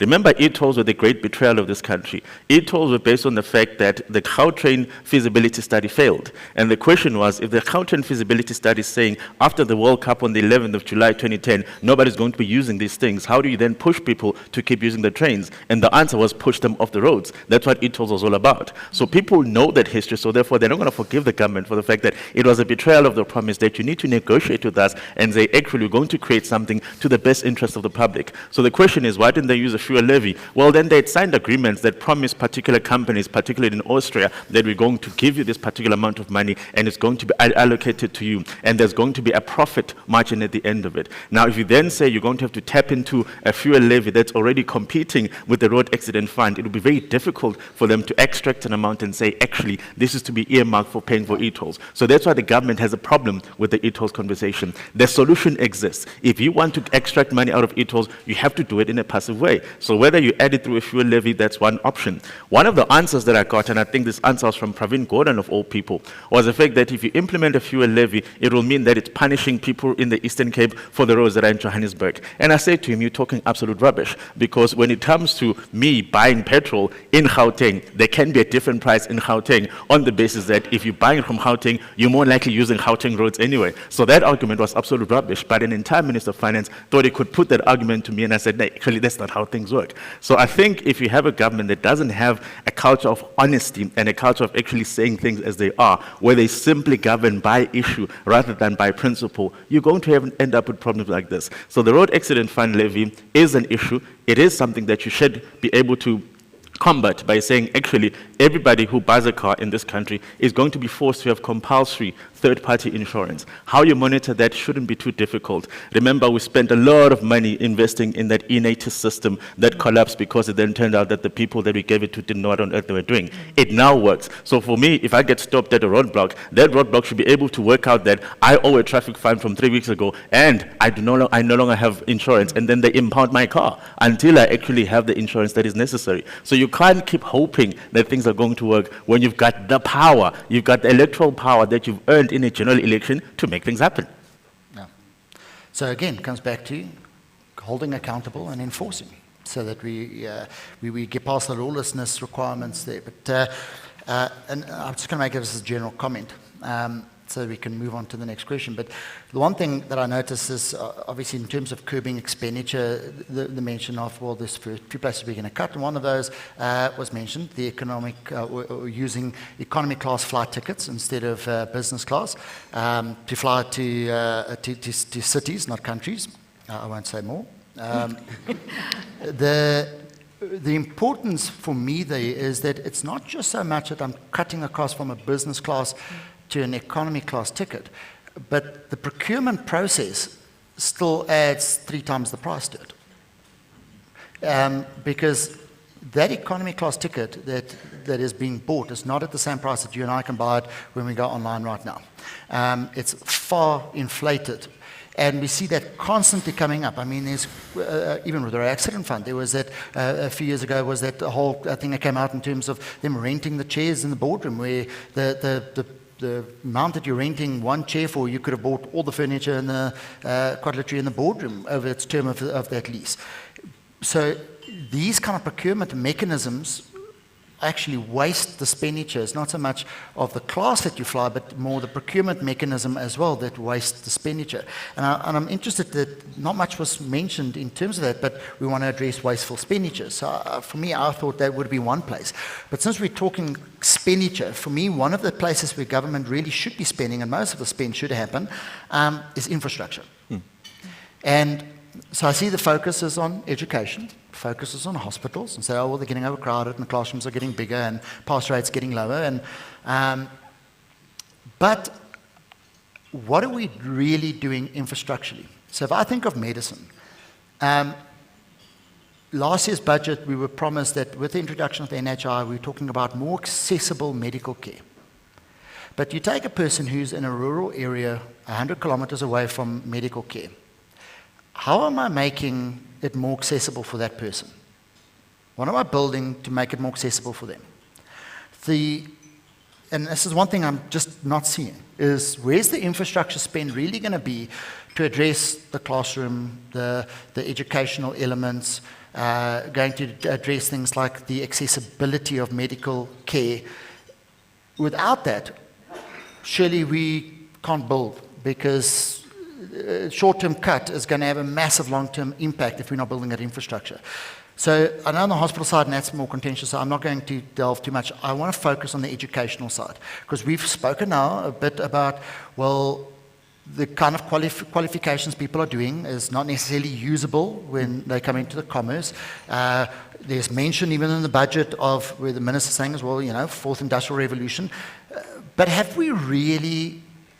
government really taken that step? And has educators really taken the step of saying as well, let's understand the evolution of the economy and the needs and the skills requirements, and not just building infrastructure, but building infrastructure and essentially building the classroom that's going to facilitate the education that's needed for the next generation of employment.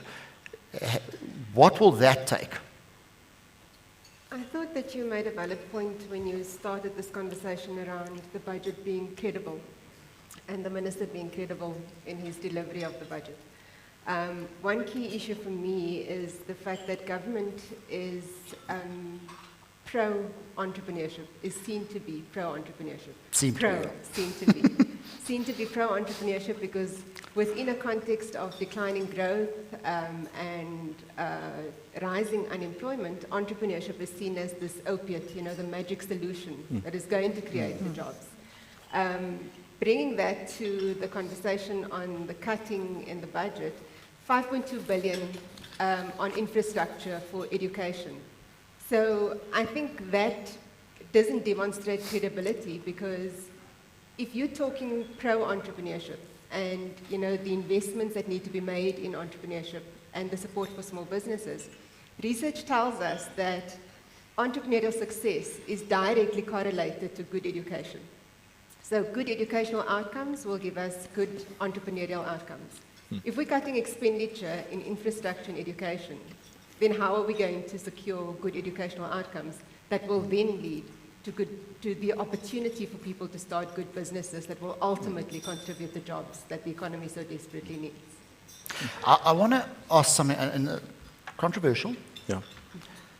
But we've become a society where, and granted in our industry, it's high qualification is a requirement, and it will probably always stay that way. But not all industries require that type of study. If I think of, for instance, IT industry, if you look in the US, Google does not employ people because you have a piece of paper that says you did this study. They actually put you through what they call camps or whatever it is for a few days, and you quite literally stay up, drink Red Bull, and code till your fingers bleed. And the best candidate in terms of talent and potential, they say, we'll have you, and we'll develop you. They don't actually care whether you even passed matric. For them, it's about that talent and your ability. So, bearing that in mind, are we still too formalized of saying as we have to go the path of kind of going through universities to educate those kind of trails? Or are we being a little bit narrow-minded to think that university should be the only way in which to drive that, let's call it the new educational model? Considering this, and I must tell you, in the past, I quite liked things like the technicons and that they filled a great space, and I see that there's gaps in those kind of skills. So again, for me, I feel that the focus when we talk education, we say school, university, nothing else. Well, how do we take that to the next step? How do we convince government that universities are necessary for the doctors and the accountants, but for the other skills, there's other pathways. How do we get that? I think for me, it's not so much how do we convince the government. I think if you look at the history of the country, there is a societal expectation that kind of puts people in a rank in terms of, did you go to university or not? No. What job is expected of you? Did you go to technical or not? You know, so whilst government can think and do certain things about it, at the end of the day, you know, that idea that historically it was difficult for black people to access higher education and get degrees, we're not going to move away from that history overnight. I mean, I have talked to parents, a little bit of mentoring that I do. Even if you say to this parent, you know, your child going to do this degree, it's going to be very difficult for them, you know, to get a job afterwards. Just the fact that my child will be the first generation person to get a degree gets a lot of weight as compared, you know, to consequences of not having a job, you know, having done that degree. So there's a huge, you know, societal issue here around its degree, then we'll see if they get a job or not. It's not about, let me do something that gives me a job now, like there are a lot of plumbers needed, builders, you know. Very few people would want or encourage very few parents, their kids, to go into that. And, you know what, go and just learn how to be a plumber and then start your plumbing business. You'd find that, you know, very few parents would encourage that. So it's a bit of a societal problem as well, let alone how the government must address it. Yeah, and I think that's spot on, because that's why then afterwards they say, but I did this, now where's my job? Yes. Because it's expected if I've done this, there's a job waiting for me on the other side. And again, comes to the conversations we've had earlier, where you're saying as well, kind of dealing with the unemployment is a different kind of conversation. Not to pick you come with, for a long time from being from a university background.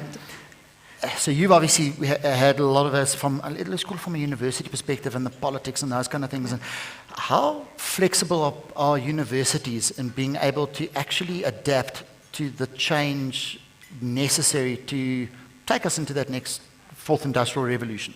I don't think they are. So I think a lot of pressure needs to come from the professional bodies to look at the curriculum. And I know SAIPA, together with Prof. Small, has been looking at this and putting pressure for the universities to look at their curriculum, recurriculate, and to take into account 4IR, to take into account that we need accountants to go out there and to make a difference. But the thing is, with the university system, what we have is, over the years, it's been the number of students we can take and the profits we can make at the end of the day.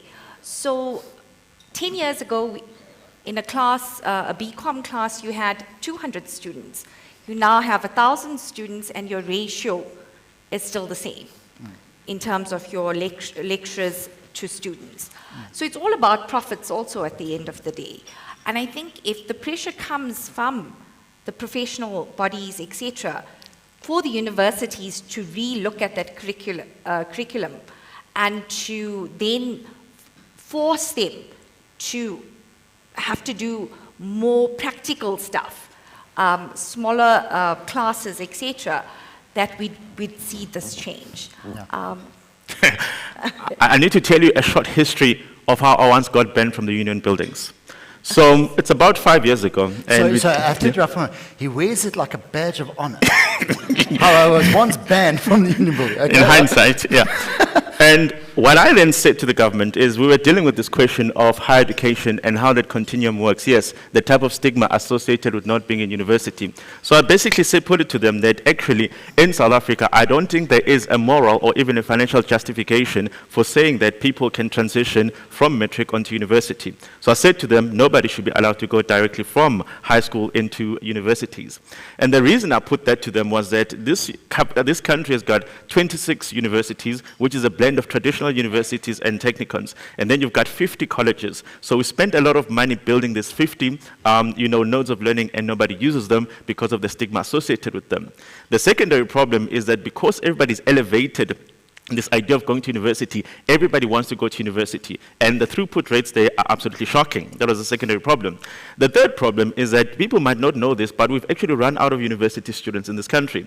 And the reason I say we've run out of university students is that if you went to a matric cohort and then you said objectively within this class of students, how many people stand a reasonable chance of getting through to university, you'd find that the number of people that are actually worth investing in and putting through university quite simply will not match the space that exist in the universities, in the university rooms. So what you've then done is that you've accelerated this race into the bottom, where, for example, and this is a classic example because I've got accountants here, if I say to you that a person wants to study and become a chartered accountant, for example, that is one captured profession in the sense that from first day until you write your board exams, I can tell what the curriculum is, and that curriculum is the same across the system. So if that curriculum is the same and the entry point being the matric certificate is the same, on what basis can you then tell a student that you need 45 points to get into UCT and 24 points to get into the University of Fort Hare? Because those two students are not the same. So if you're saying to me that these people are supposed to be studying the same thing, tell me what the benchmark is. Is it 24 points or is it 45 points? If it's 45 points, how does the person with 24 points get in?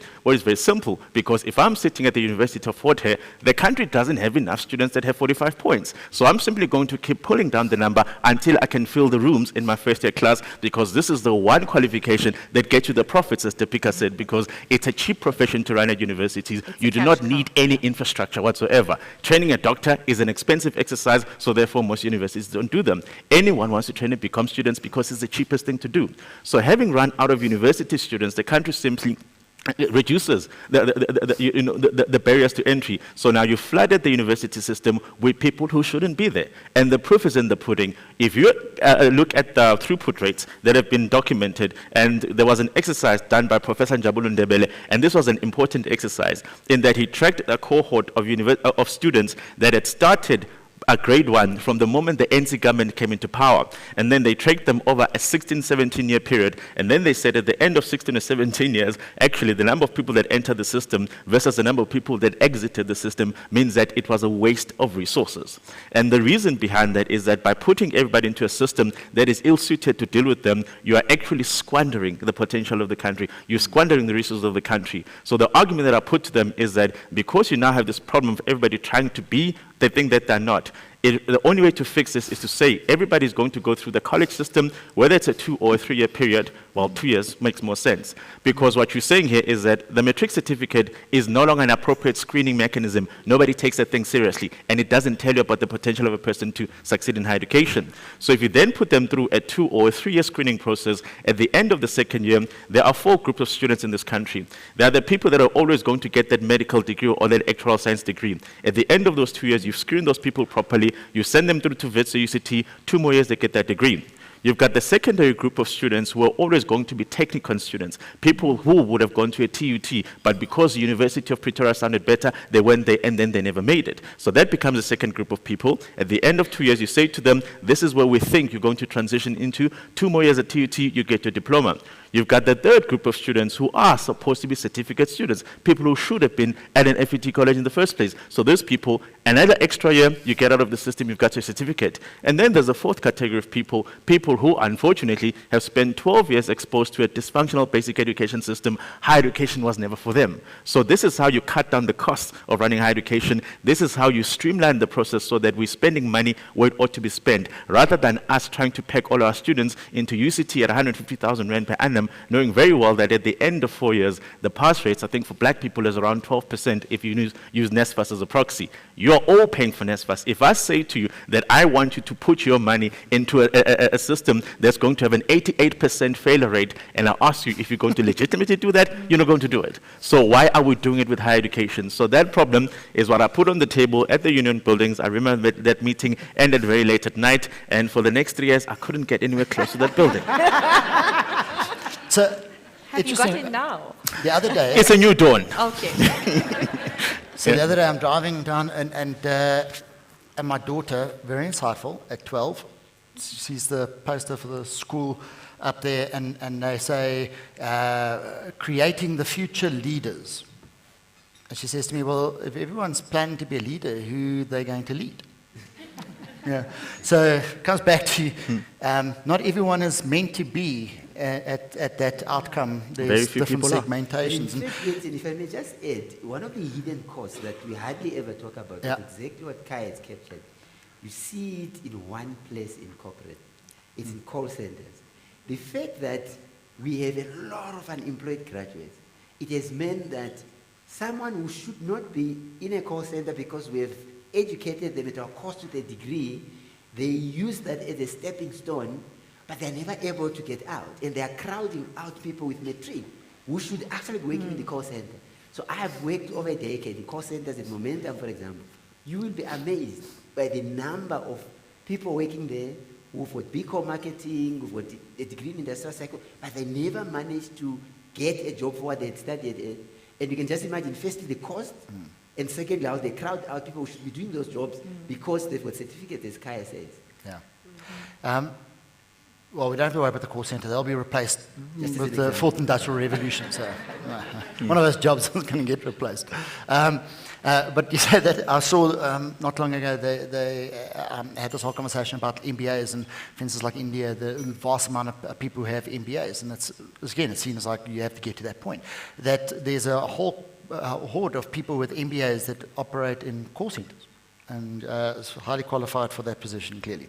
Then again, for those of you who phone SARS call center and expect tax advice when you phone, I guess you're expecting them to be highly qualified.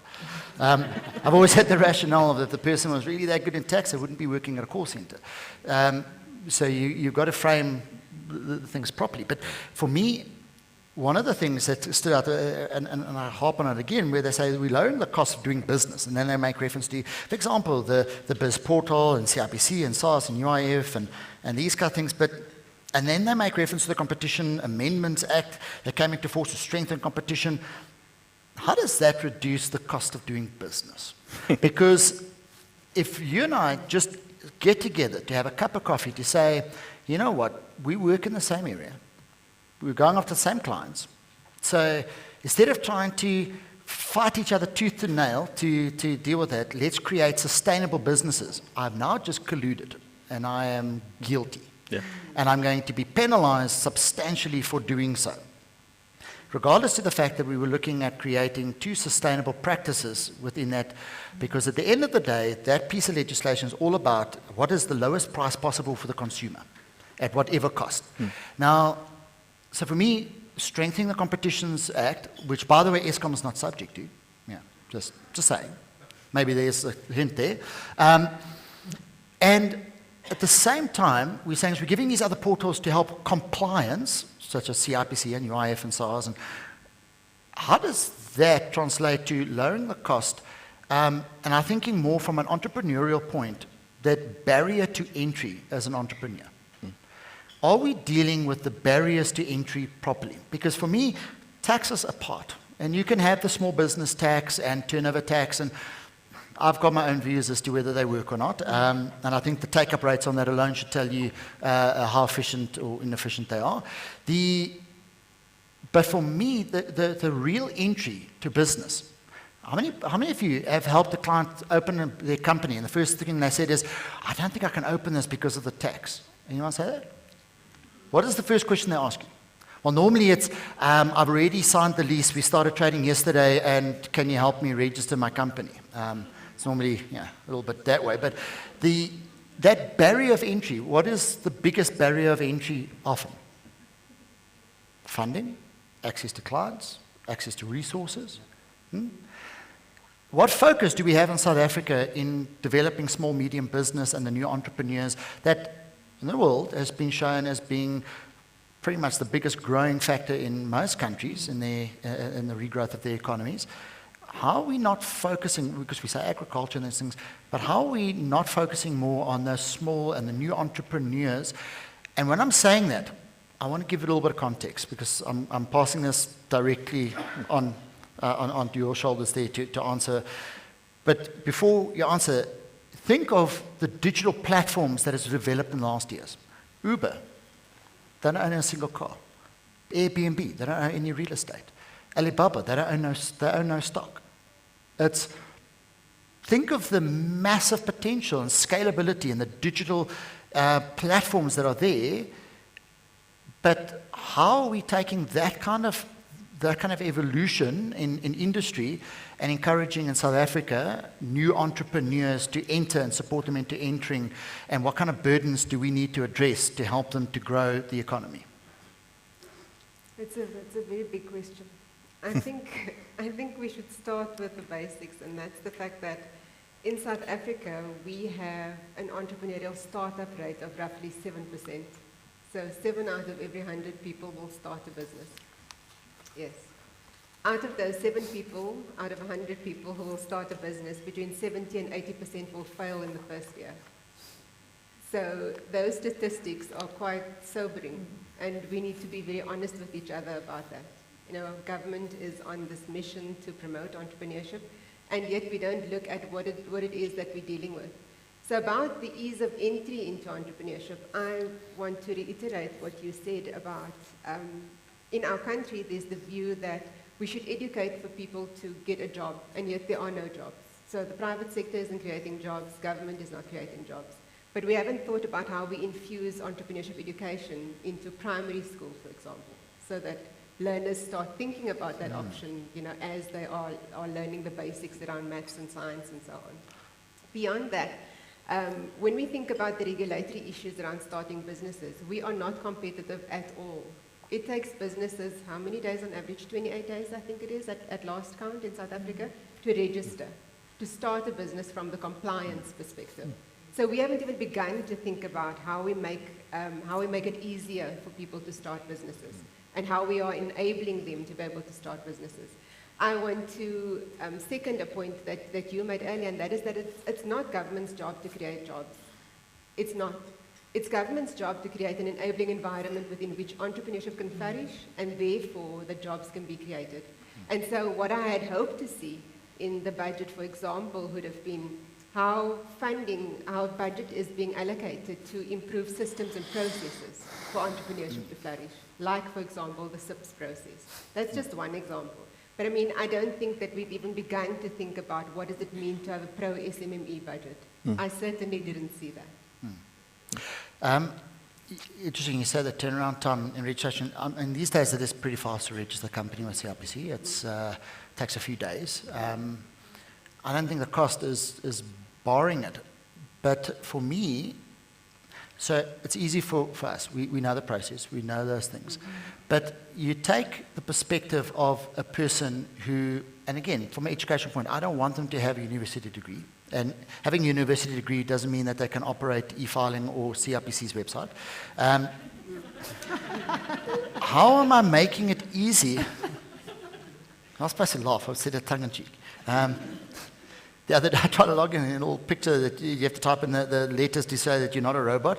The image didn't load. For a whole day, you couldn't load. Anyway. So the security system was so good that no one can get in. For me, the problem is that how are we kind of connecting the dot between the person who wants to be an entrepreneur and making it easy for them to get that turnkey kind of concept, someone holding their hand to that process. My grandfather always used to say, a CA doesn't start an engineering business, an engineer starts an engineering business. But what does an engineer know about companies law or tax law or labor law or just take labor law, how complicated that actually is. I've spoken to guys starting a business. One guy recently, he quit his job and he started his own business and dealing with, because of Eskom's current circumstances, doing solar geysers and those kind of things. And I said to him, oh, okay, and all your employees registered for UIF, and do you have occupational injuries, and you know, go through all the things. And he's like, I tried, but I don't know how to register. That was his answer. But he's been operating for a month. So that kind of gap is, for me, I just don't see someone holding their hand and say, well, let me help you. Let me get you there. When you're not working on something which has very little overhead or no overhead to operate, the other problem that I see often for small businesses is the access to initial funding. Go into a bank. Do yourself a favor. Go into a bank. And assuming that you don't have a franchise agreement or some other established business, and you go in there, and you're not going to go into retail. You have no lease, okay? You're not buying any stuff for that. And you go into a bank and you say, I'd like a loan so that I can capitalize this business. I've got no background other than I'm here and I've got an entrepreneurial idea. Will they give you a loan? Okay. Where do they get the funding from? So for me, I still also think that a big part missing here is to say, strategically, how do I help you to get there? Maybe the state bank will do that. So that, again, tongue in cheek, please don't go to them. So I just wanted to add that, for me, I'm not convinced. I left corporate after 20 years, ran my own business. It's very hard to run your own business. Yeah. Extremely hard. And I wouldn't even say I'm extremely successful yet. I'm not even where I wanted to be when I left my job in corporate. So, I sit back and reflect at this idea that we can take a 19 or 20-year-old who set out all his life to get a job. Then he happens not to get a job. Then he becomes desperate. Then we believe we can turn him into an entrepreneur.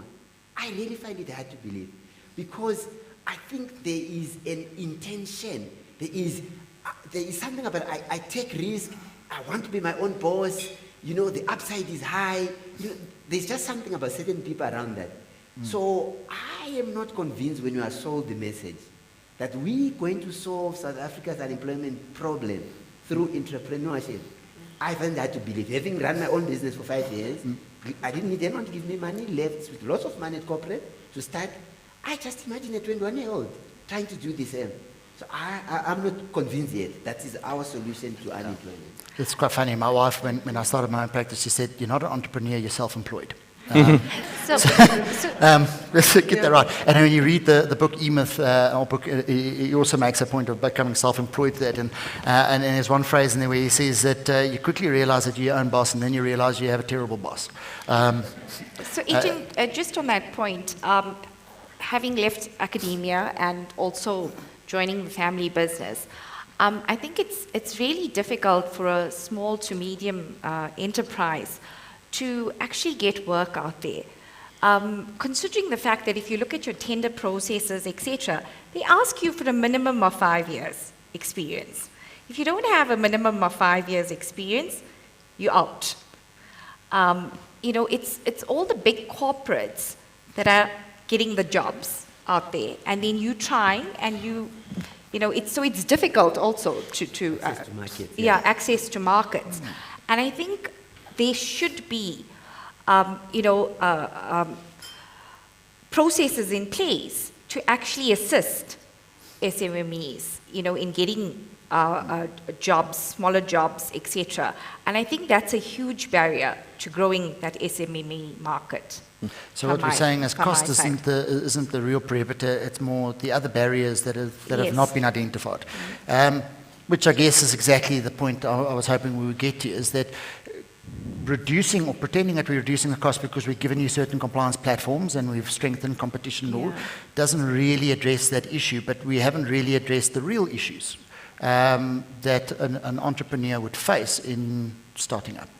And I think that for me is going to Yeah. be the biggest challenge to address. I think that there's intent. So government has the intention to support small business, you know, through, for example, initiatives like setting aside 30% of procurement spend.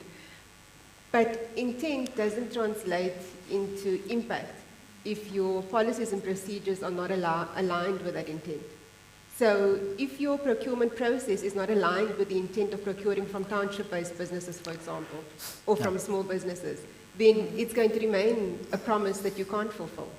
And so if you're not doing the basics around capacitating small business to be able to take advantage of these opportunities, like, for example, through innovative funding mechanisms, then those promises remain empty. You can't deliver. Correct. So I want to talk a little bit, before we get to State Bank, I want to talk about the Sovereign Wealth Fund.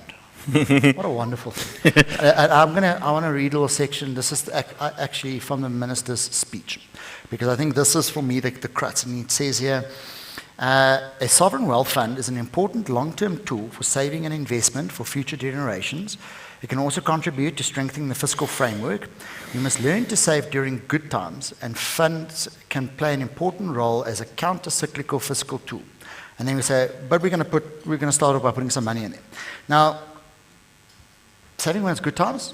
Well, I don't know about you, but if your saving strategy is to say, I'm first going to spend and everything, and then, oh, well, when there's something left over and times are good, I'm going to put that away as savings. Doesn't seem like a very prudent way of saving. So I'm not sure I agree with when times are good. I think what should happen is there should be a point of, I have debt, I need to service the debt, and I do need to create, if funds have been allocated for spend and have not been spent where it's meant to, that should then be put into a fund so that it can be not squandered somewhere else, but effectively being used in there. Great. But for me, the biggest issue is, it's not about whether it's the fund that's not spent.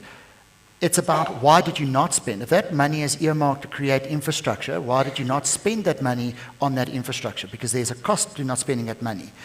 And if we need the Sovereign Wealth Fund, that's fine to develop it, but are we in a place, and this is where I want to start off, and you can expand your position to this, but are we in a place where a Sovereign Wealth Fund is really going to help deal with the counter-cyclical fiscal problems that we have in a really depressed economy over a long period of time?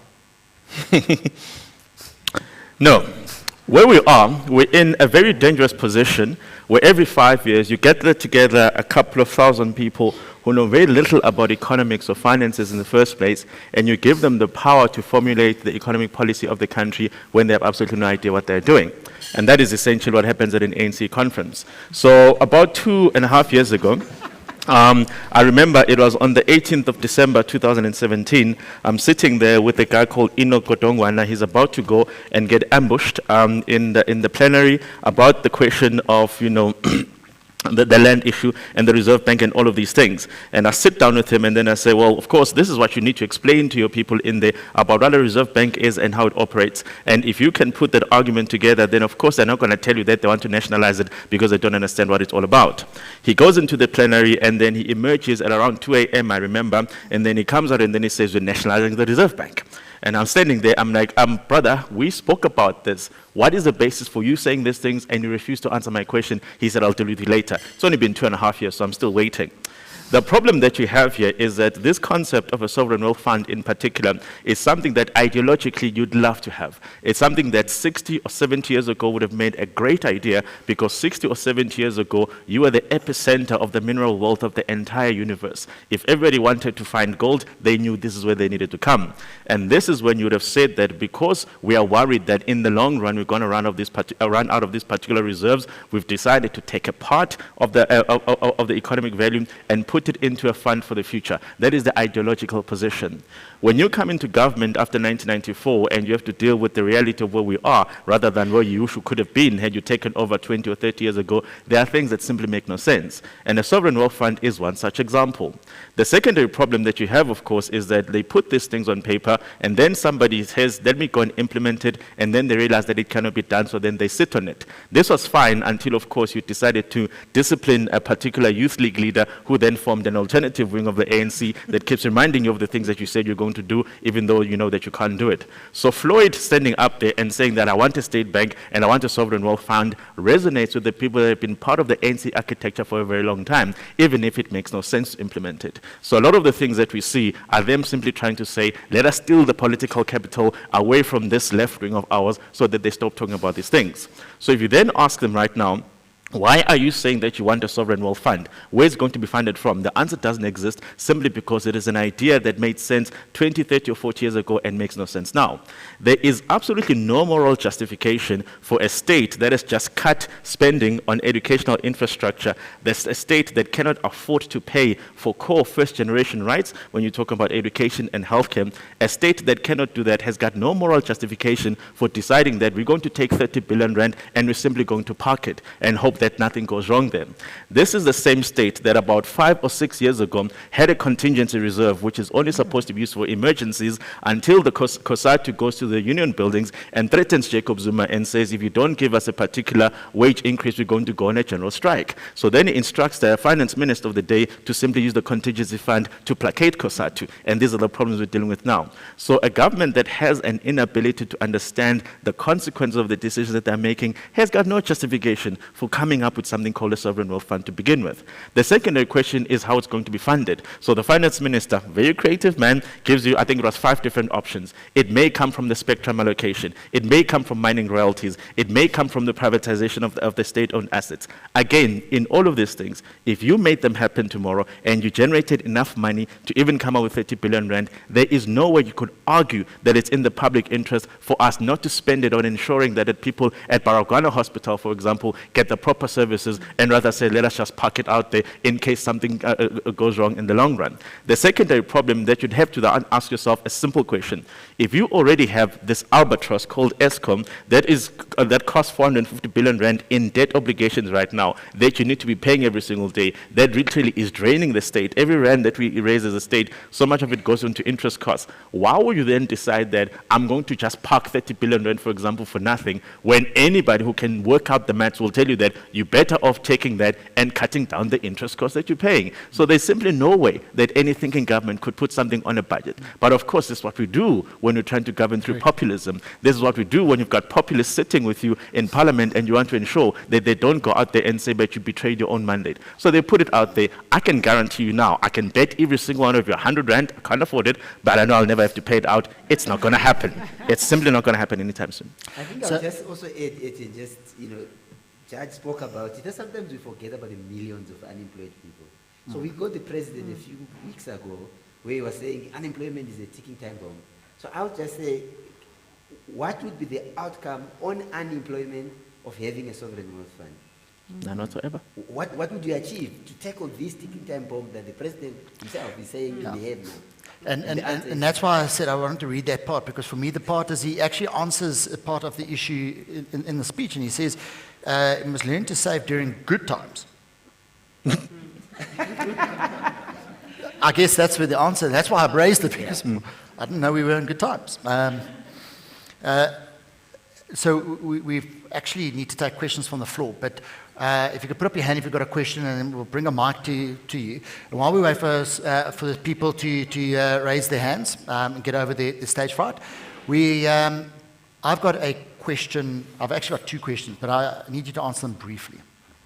The first, and Deepika, this is right in your wheelhouse. So we're saying we want to limit the losses that you can carry forward. And we're talking about in the very next tax year where this will be implemented. So effectively, you have these losses, you carry these losses, and then it comes to the first time where you make a tax profit. We all know that's not cash flow, because capital expenditures, there's a write-off period. And so, and there's certain non-deductible expenditure and those kind of things. And part of that will be interest, which we're further also talking about limiting your deduction that you can have to carry the cost of the burden that you've had. And then when it comes to a point where you actually start making a profit, where I need to start looking to perhaps the shareholders' capital that I've used, repaying my loans, all of those things, I can only take 80% of those losses forward because I still want some tax from you. But in the promise that there will be a reduced corporate tax rate. What's the point of that? I think it's just to broaden your corporate income tax base at this point.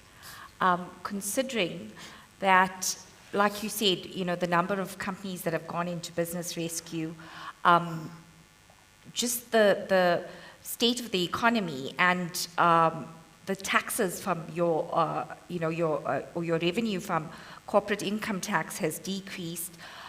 So for me, I think it was just a way of collecting the taxes, but kind of disguising it, so just broadening your corporate income tax base. So I think it's unfair. In difficult times, you have that assessed loss, and now you limiting the assessed loss going forward.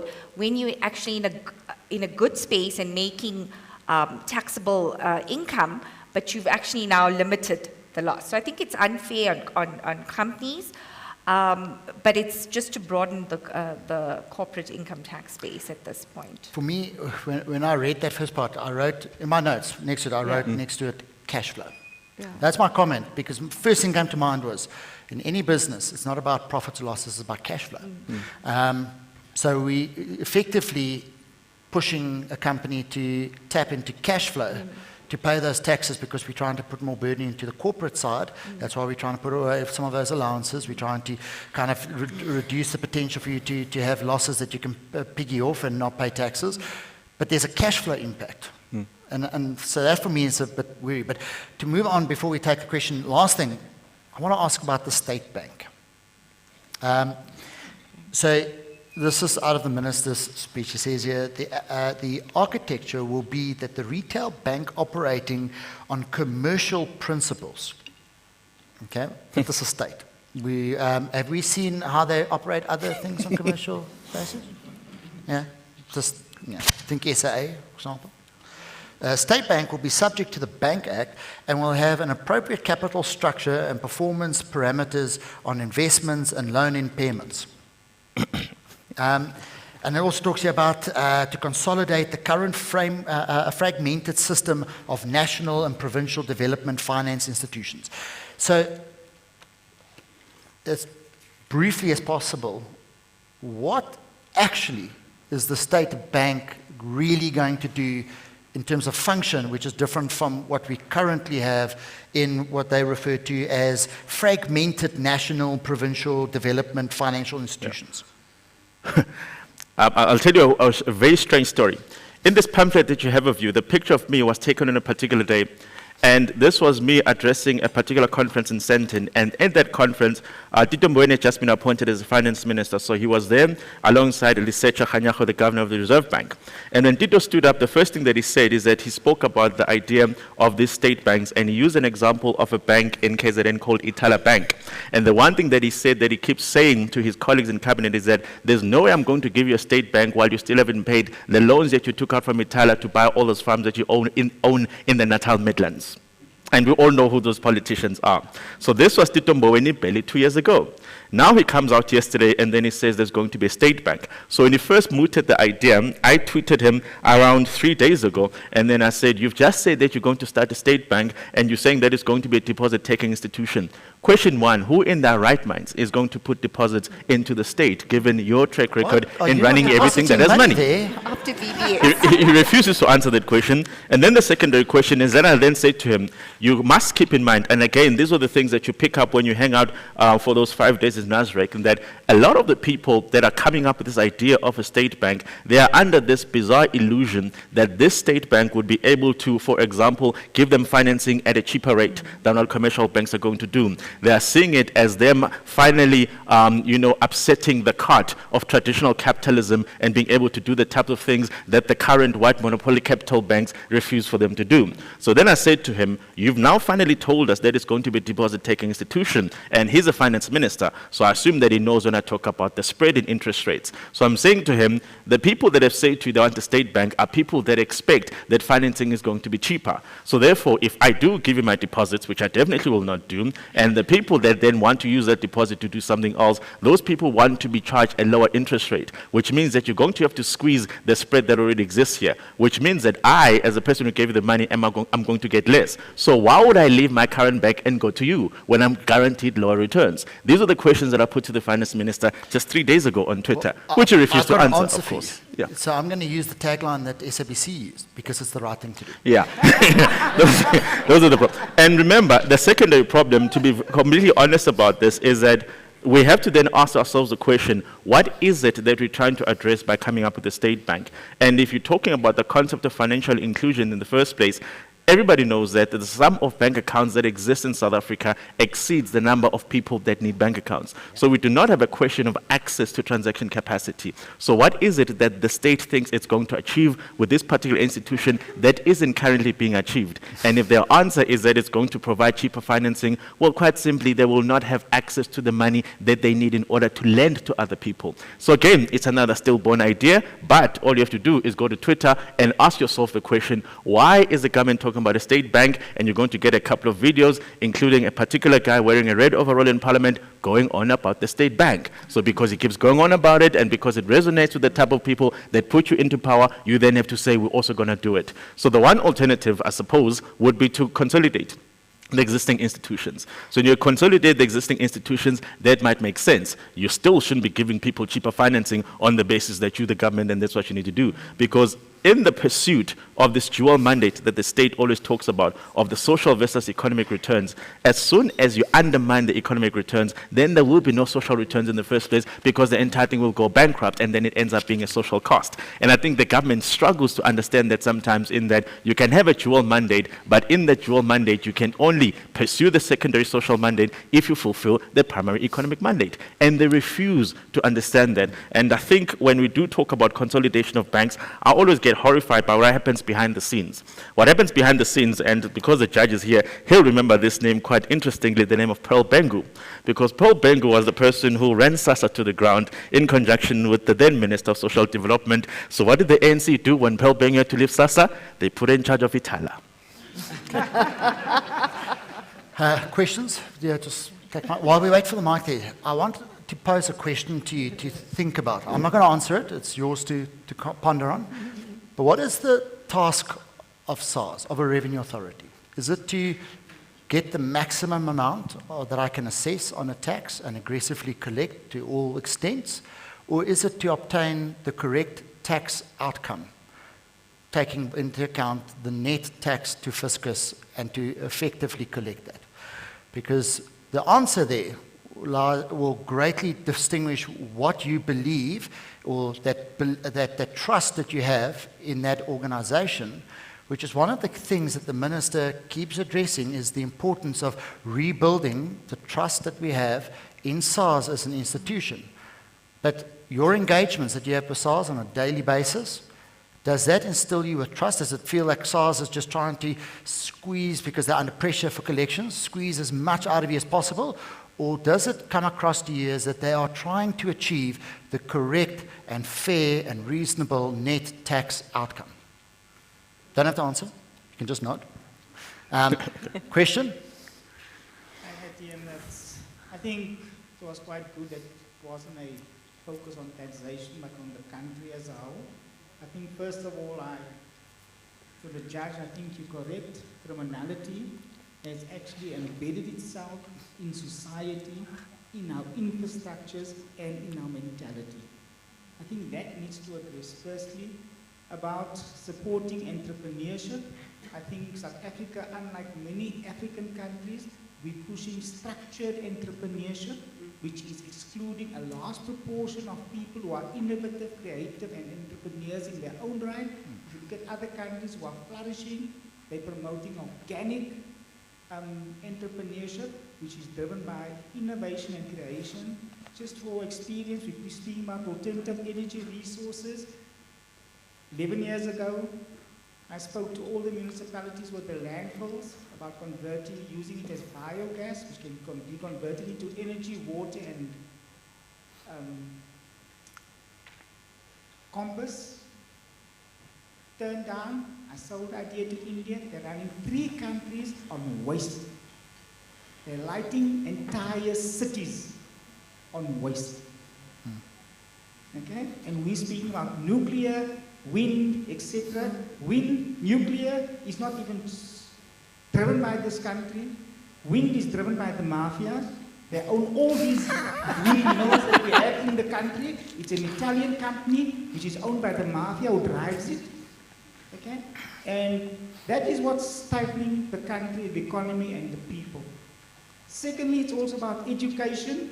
We are too rigid in our educational models, which is also embedded in our mentality, which you correctly stated. I sold an educational model, a university, which is a virtual university, a year and a half ago. People are graduating coming September in 7 industries. At the highest level, obtaining a full qualification to be a professional within 18 months. People who have no formal qualification, people who have no matric qualification, people who want to be practical in terms of what they are doing. This is what this country is losing. We'll see that more importantly is that you see now it's the brain drain is going to be at its highest in the next couple of years. Okay? Who's going to support this country and drive this country? Is wasteful expenditure, which everyone said we are, like Kaya said, we're investing in people from grade R to wherever they go over the last 17 years. Return on investment has been calculated to be 0.37%. We're spending money on our institutions to educate and train foreigners at a cost which they cannot afford in their own country. In this country, you'll see that a highest number of people doing postgraduate studies are not South Africans. They're Chinese, they're Europeans, they're Americans. We're carrying that burden, and like we said, the benefits is going outside of this country. Yeah. Nothing of this was spoken about in the budget. For me, this entire budget shows our level of financial immaturity. I'd like the people to address that. So just a comment before you address it. I still firmly believe in that BCom fixes everything. Okay. No, I'm just joking. Comments? And there are other questions? You're the academic. The financial immaturity. You're the academic. Go for it. This is your terrain. No, you go for it. I think it's a number of terms that come out, but I think, I mean, if you look at the budget, for me, I wouldn't say, it demonstrates financial maturity. I think it captures the reality of where we are. Kind of we're in trouble, as a country. It has been well received in terms of, obviously, rating downgrades, a little bit of reflection from the market.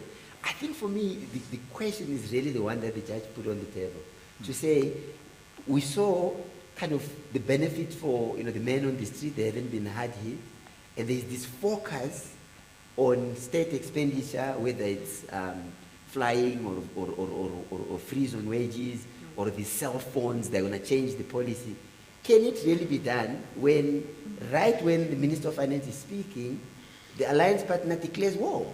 Can they do it, given that's the area they seem to say, we're going to find this 160-odd billion from cutting this? I think it was a realistic budget that acknowledges where we are, we're not in a good shape. And if they do what they say they're going to do, maybe we'll be okay. Personally, I thought there would be a revolt on the change in cell phone policy. You don't mess with the guy's iPhone.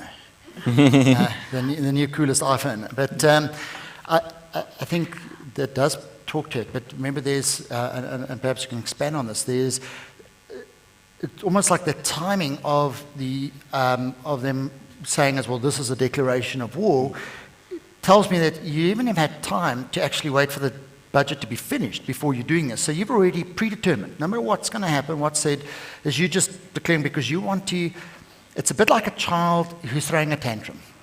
It's, I'm going to throw a tantrum regardless, I'm going to see how you're going to react. And the problem is in the past,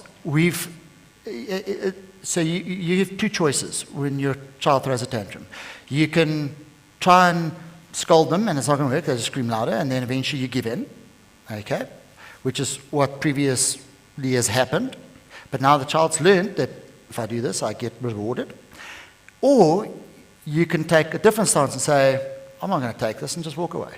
Trust me, our kid's going to stop crying and come find you. But you've got to break that habit. So that my add-on to that is this the point where government has now said, we are going to stand now and say, we want to break that cycle of you throwing tantrum and we give you what you want. But that comes down to that they're not buckling and after this, that they've got to stand their ground. Or is this some other kind of tactic?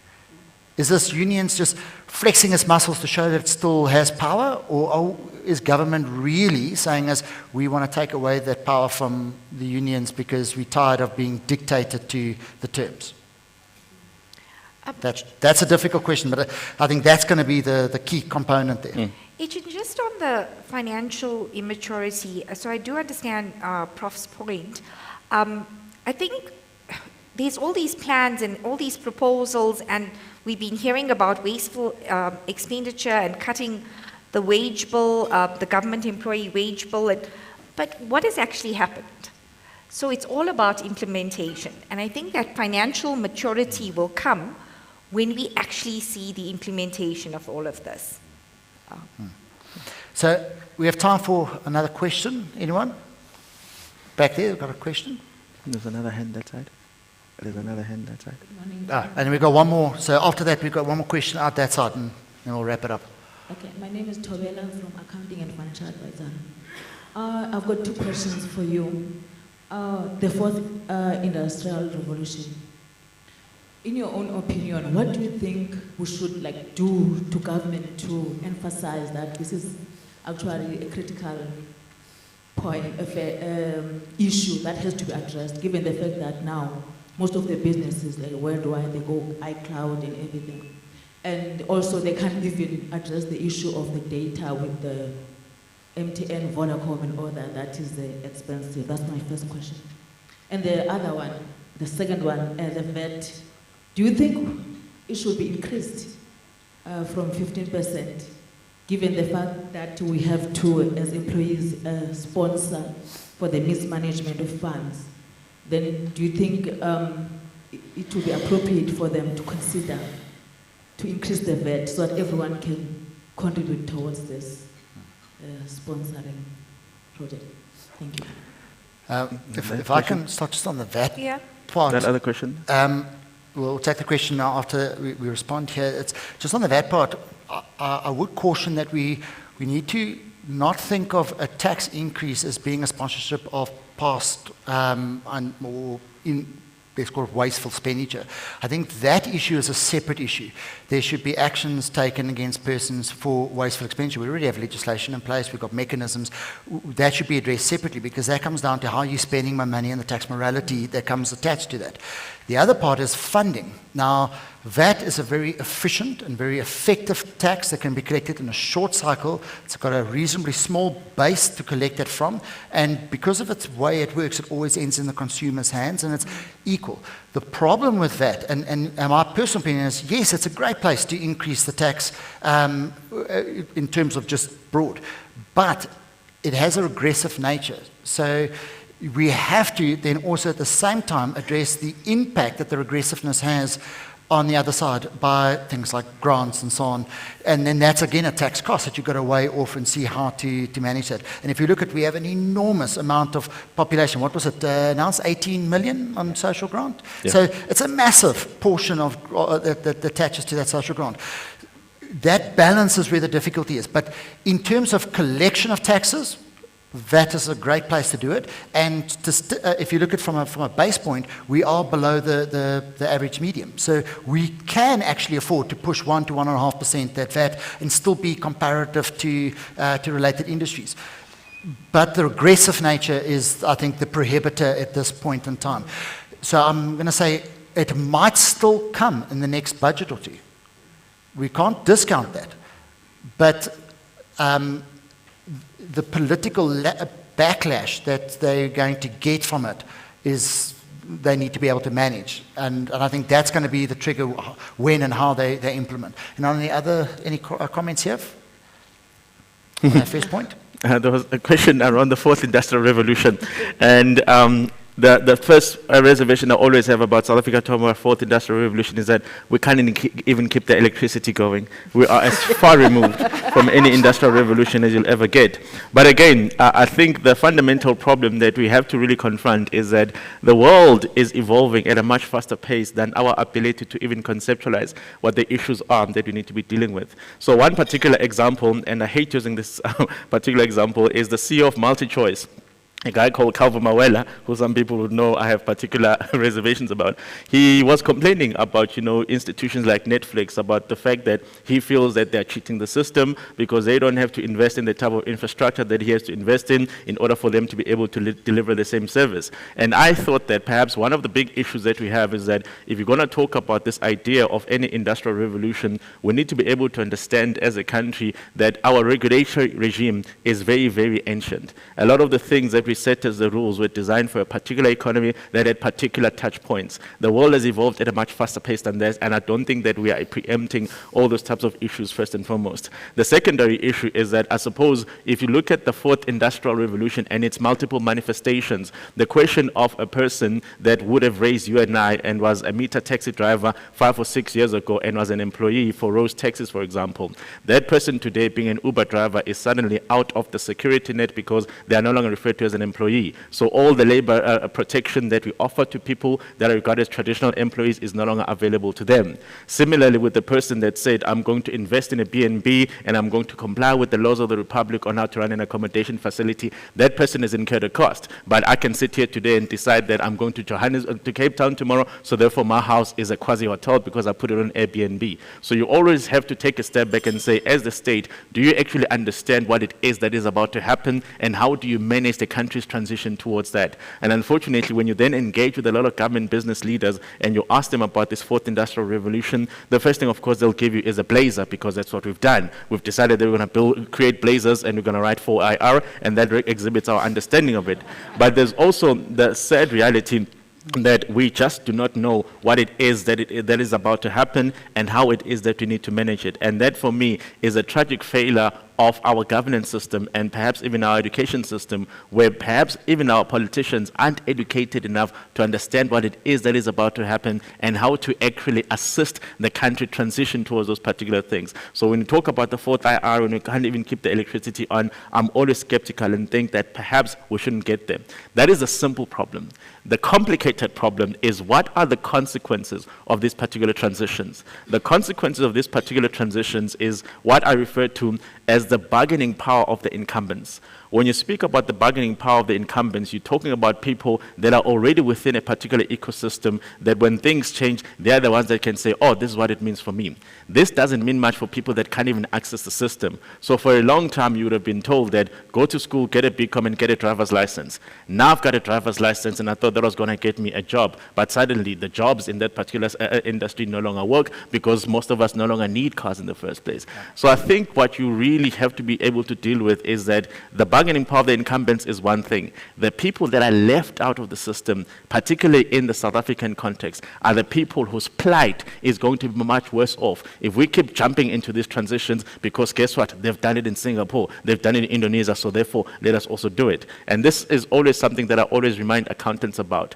Remember, South Africa was the first country to adopt IFRS 9 about 10 years before it was supposed to be adopted. So for a long time, Tepika and I were training graduates saying that you've got a vets accountancy degree. We've taught you all these these things that aren't relevant in the workplace. So we have students even now that don't know how IS-17 works in terms of leases, but we taught them this new thing of, what was it, IFRS 16, so they were all experts on a thing that hadn't been implemented, and then they got to the workplace, they didn't know what the hell they were supposed to do. So you must be able to manage these transitions, you must be able to manage these jumps, and contextualize them for the environment that you're in, rather than this utopia that you wish you had. Yeah. And for our, by very definition, any revolution comes with disruption. That's just what it's going to be. Last question. Just maybe going back to that question of essentially organised labour pushing back on the proposed cuts to the government wage bill. Etienne, you touched on the issue slightly. I just want to sort of expand the question a little bit. If we look at sort of the reality of organised labour in this country, the relevance is sort of diminishing. Union membership has been falling for the last 25 years. It's at an all-time low. If you look at sort of the unemployment crisis, it sort of feeds directly into that issue, because a lot of the guys that end up losing their jobs in a climate like this are the unionized workers. If we also then look at sort of the reality that COSATU has at the moment, they lost the most powerful union that they had was NUMSA, which is essentially the most powerful union in this country. NUMSA is sort of almost a litmus test of going at it your own, because they had an absolute failure when it came to trying to contest a general election on their own. If you look at what the second most powerful union in the country is, it's AMCU. And AMCU is not affiliated with COSATU either. COSATU tries to hang on to the ideas of sort of NUM for all intents and purposes, and this point is a dead fish. So the real question that I would sort of pose to the panel, and maybe pose to everyone, and trying to be a little bit more of the optimist in the room, is this maybe not a bit of a maturing of South African politics, and maybe a maturing of the tripartite alliance, with almost the ANC starting now to turn around to COSATU and be there like, listen, we understand the role you guys have played. You've been an important alliance partner getting to this point. You're not in government. Sit down, shut up, let us do what we need to do. Unfortunately, your relevance in the question isn't that important anymore. That's a very loaded question. I think my comment I'm going to make, and then I'll hand it to the panel, is that we have to also understand the unions had a purpose right from the beginning, and a very important role, because the employee didn't have a voice, didn't have a representation. A lot has changed over time in terms of labour laws and minimum wage and these things, but it has still not 100% addressed the issues that needs to be addressed. So there's still a space, I believe, for a union. My personal concern has been that union is a grouping that represents that grouping for their interest, not for the interest of the union, but for the interest of the employees. And I think that's where it gets skewed, because a lot of the things they do seems more to be protectionist of themselves rather than of their own people. Because if you're thinking that, you think ahead, because even if I protect that job tomorrow, that job's not going to be there the day after if we do push for a while, because jobs become obsolete in that. So there's this kind of like change in role. So I believe the unions have got a role, but they haven't adapted or understood what their new role's got to be. And what they do is they rather want to show that they're still powerful and flex their muscles, rather than trying to see how I can adapt and stay relevant. So it's a bit like a protectionist kind of game. But from a politics point of view, I think it's not the end of this. This is still going to be a long fight. I think let me start, because that's close the word to Kai, then again, it's for us. But we have to keep it brief, huh? Because we run out of time. For me, as a simple person watching just how democracy runs in our country, I think we often forget we don't elect a president in this country. Yeah. So the president is a lot of power behind him. Who makes you a president? So I think for me, I just can't see Cyril with his union background, his buddies there, at this point in time when perhaps even thinking already about the second term. I can't see him standing up to the unions and saying, you know what, this is the moment where we part ways.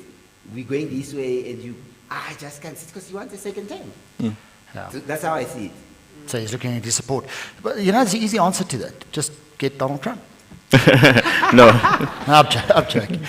You have a comment? Maybe he is our Donald Trump. Anyway, I'm joking. So I think that question of the waning influence of the unions, I think obviously the unionization is waning over time, and it's something that was inevitable. But I think in the context of what we saw yesterday, the reality here is that it was always going to be a question of, do you try to extract more revenue out of the taxpayers, or do you start cutting the costs? And the way I looked at yesterday's budget is that I said that Tito delivered the LAFA budget eventually. Because remember, the LAFA cap says that at some point in time, you're going to run out of money if you keep taxing your citizens into obscurity. And obviously, National Treasury has finally made peace with the fact that we can't do it anymore. In fact, it's quite ironic in that about 5 years ago, before the union buildings ban, I sat in a room with the finance minister when the tax rate was still 41%. And then I said to him, I need to raise money for education, and I'm proposing that you raise the marginal income tax rate from 41% to 42.5%. And News 24 wrote an article about it, and dear God, you know the News 24 comment section, they savaged us, telling us we know nothing about taxes and all these things. And then about 5 weeks later, the finance minister moved it from 41% to 45%. And I was like, oh, well, maybe you should have listened earlier on. So the reason that always resonates with me is that once you've actually run out of options of raising revenue, it was always going to be a question of expenditure. And when you talk about expenditure, there's a question of, do you cut social infrastructure spending? This is social grants and related services, and the answer is an overwhelming no. And then eventually you're going to have to talk about the fact that of all your interest costs that you've exposed yourself to, there's no way you can decide overnight that you no longer want to pay interest, because that's really not how capitalism works. So the third option was always going to be the cutting the wage bill. So in cutting the wage bill, the government did the only thing that is actually possible now, but then the question was how clumsy they were about doing it. So if you go back to the October budget speech, when he then said, look, we're looking at ways of actually just cutting down the public service wage bill, and then again, I don't know how ANC politicians always think this is going to work. We're going to invite people to volunteer to leave their jobs. Nobody's going to volunteer to leave their job. In South Africa, it's not going to happen. So that option was not going to happen to them. So the logic would have said that from October up until now, you go back and you revisit that bargaining agreement that you signed, that multi-year agreement, and say, guys, we've done it for the first 2 years. In the third year, we simply cannot afford it. So therefore, we are withdrawing from the agreement, and we're going to start negotiating again. For you to then ambush them on the Monday, 2 days before the budget speech, and say, oh, by the way, I've decided to break the agreement, is completely unacceptable from the finance minister. And that is what is going to lead us to a crisis. Because the reality here is that if COSATU says the problem here is that you're engaging with us in bad faith, you can't fault them. The minister did engage in bad faith. That's not how you do things. So he then says, okay, fine, I do want to cut 160 billion rand. Of course, that is the number that you should be cutting. The problem here is how the mechanics of doing it are. And what we have in the South African context is, firstly, the doctor is right. None of you have ever elected a president. You all ratify a president that's been elected at a conference that none of you get invited to, unless you're in the media like me, right? So that's the first problem. You've never elected him. So him listening to the electorate on the basis of what the electorate wants is something that doesn't happen. This is why Jacob Zuma could not be removed by you marching to Pretoria and saying you want to save SA, because none of you had elected him. So the secondary problem is that if you have a system like that, all ANC presidents suffer from what I refer to as the first-term paralysis. The mission of the first term of an ANC president is to secure a second term.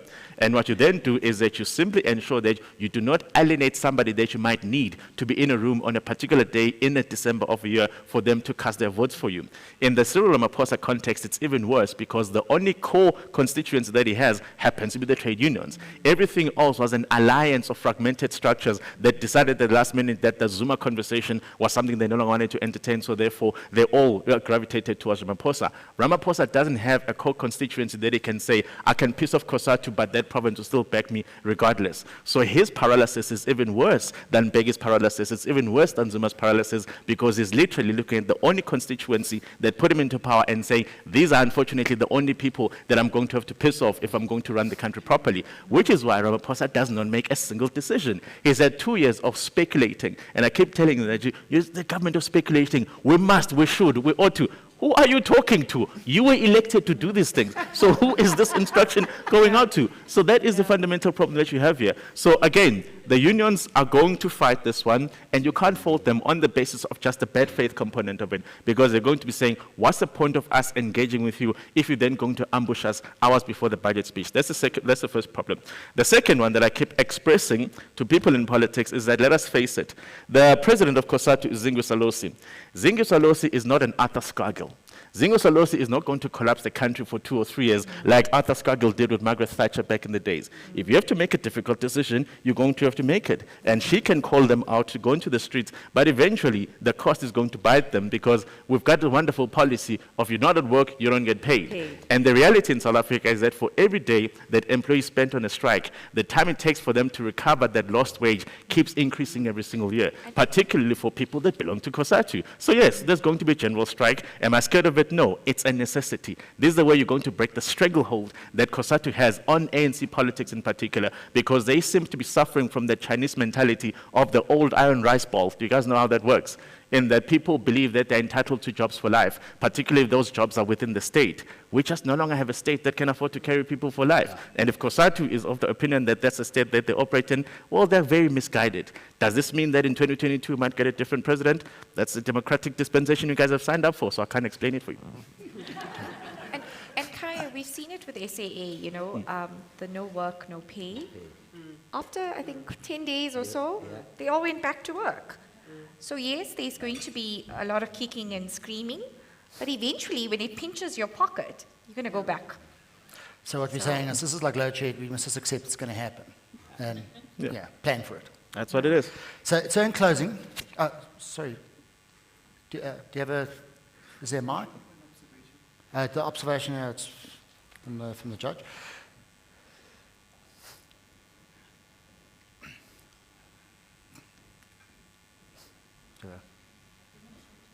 So while we wait for the mic, when I looked at the minister's closing speech, he made reference to, for instance, that the Springboks lost 57-0 to the All Blacks before winning the World Cup, and Miss Universe didn't win at her first attempt at being Miss South Africa. What came to mind was there's this saying by Mr. Putin to the new president after they had significant problems and difficulties with the Olympics, and he was quoted as saying, is, "Don't worry, it's like the first pancake, it always spoils." First pancake's a throwaway. Thank you, Etienne. You really optimistic, gentlemen. Really optimistic. My problem with unions in this country, with all due respect, you know, my observation is that overseas generally, union leaders are astute. Sometimes in this country, our union leaders are simply not. And as you said, the question arises whether they do take into account the interests of union members. Unions, I say they are astute abroad because they don't kill the goose that lays the golden egg. What do you say about a union going on strike, South African Airways, which is going down? They go on a strike, they make it lose millions and millions over a few days, thereby driving the last nail into SAA's coffin. You just don't do that. But anyway, that was not what I wanted to talk about. What I want to talk, the observation I want to make about is that, you know, do we want to build an enduring economy for this country, or do we not want to? A wise Chinese philosopher said, well, if you want to make one harvest, you plant crops, maize. That's one harvest you make. If you want to make a few harvests, you plant an orchard. Then you get oranges this year and so forth and so on. But if you want to harvest forever, you educate men and women. Yeah. Then you are going to have an enduring harvest. You're going to have enduring economy. They talk about education in the budget. That is fine. And you know, Kaya, you referred to it about people getting into university when they shouldn't be there, and Frank also said something to that effect. The issue to me is, I agree, you don't have to get to university. We don't have to get everybody into university in order to build an enduring economy. The issue is the quality of education. And the quality of education, the quality of an educational system will deliver to you an enduring economy out of which you make a forever harvest.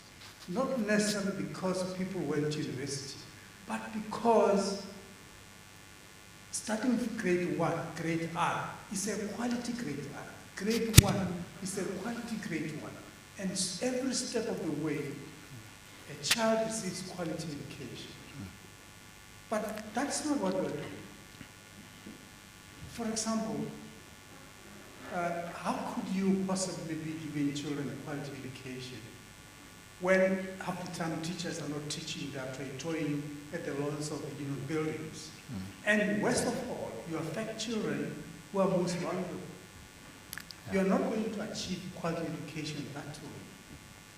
And how are you going to be able to achieve quality education which will deliver a long, enduring economy if every 5 years you come up with an experimental syllabus or system of education, outcome-based education, you throw it away, you bring another one, then you go to reteach teachers so that they can teach the new syllabus, that sort of thing. How can you come up with quality education when you apply the pass one, pass all policy? Yeah. When you say the pass mark is no longer 45%, 43, but 12%, how can you possibly come up with that? You know, your grandfather could have passed or to school only up to standard 6.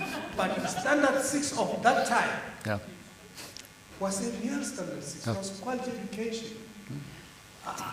Now you come up with somebody with a degree, well, and it's just not a degree. Now we're heading to a situation where students ban university facilities and all that sort of thing. You know, I practiced for many years as an attorney and advocate. I had a reasonably big library when I was senior counsel. I had a big library. When I donated almost my entire library to one of the universities when I was appointed a judge. A few months later, I was told that students wanted to ban the library at that particular university. Yeah. Can you imagine? Is this the kind of thing that can happen? Unless we get these things right, I can tell you, we are not going to have an enduring economy. We are not going to have a forever harvest of quality. This is what I wanted to say. I just want to mention, hot off the press, I hear the Minister of Communications is taking on a teaching job of geography. Wow. Well, she's going back to Geneva. Thank you so much to our panelists. I think this was a very good time of reflection of where we are as a country, what does the budget promise for us, what are the things that we can achieve and what we cannot achieve as a country. I think we really need these reality talks so that we obviously are able to focus even in our practices, even in our businesses, in what we are doing, so that we are able to focus our energy to where it is actually needed. Ladies and gentlemen, one last round of applause to all our panelists.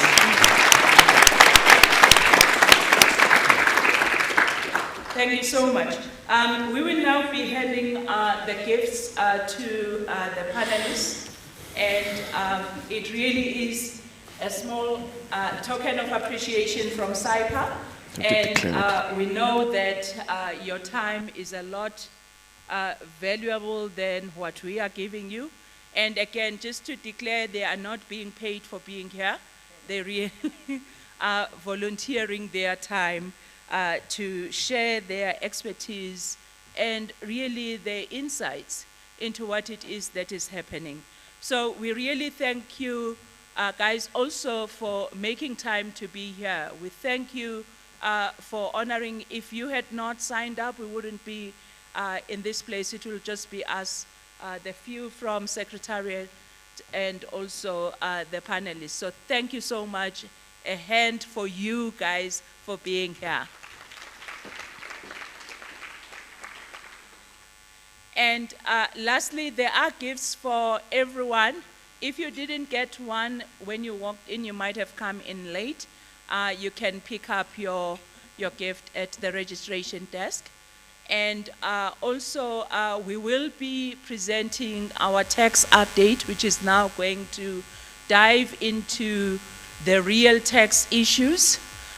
We are starting that next week. I'm hoping that everyone has signed up. And please note, it is a paying CPD. We've just had 2 consecutive CPDs that were free CPDs that were funded by FACET, which we are very grateful for. But this one, obviously, going forward, it's now SAIPA CPDs that we have to fund ourselves. So we really wish you well, and we hope that you will spend time looking into the budget, seeing how it impacts you as a practitioner, as an employee, and wherever possible, just make those comments. I see the Gauteng Minister of Finance has called again for some ideas as to what it is that she needs to do with the finances of the province before she gives her state of the, it's going to be the provincial budget. So again, please take advantage of those, because it's the few things that we actually are whispering into the minister's ears that will turn this country around. So thank you very much. We are a bit out of time, and I'm thankful to our live streamers that they didn't switch us off. Thank you very much, and have a good day further.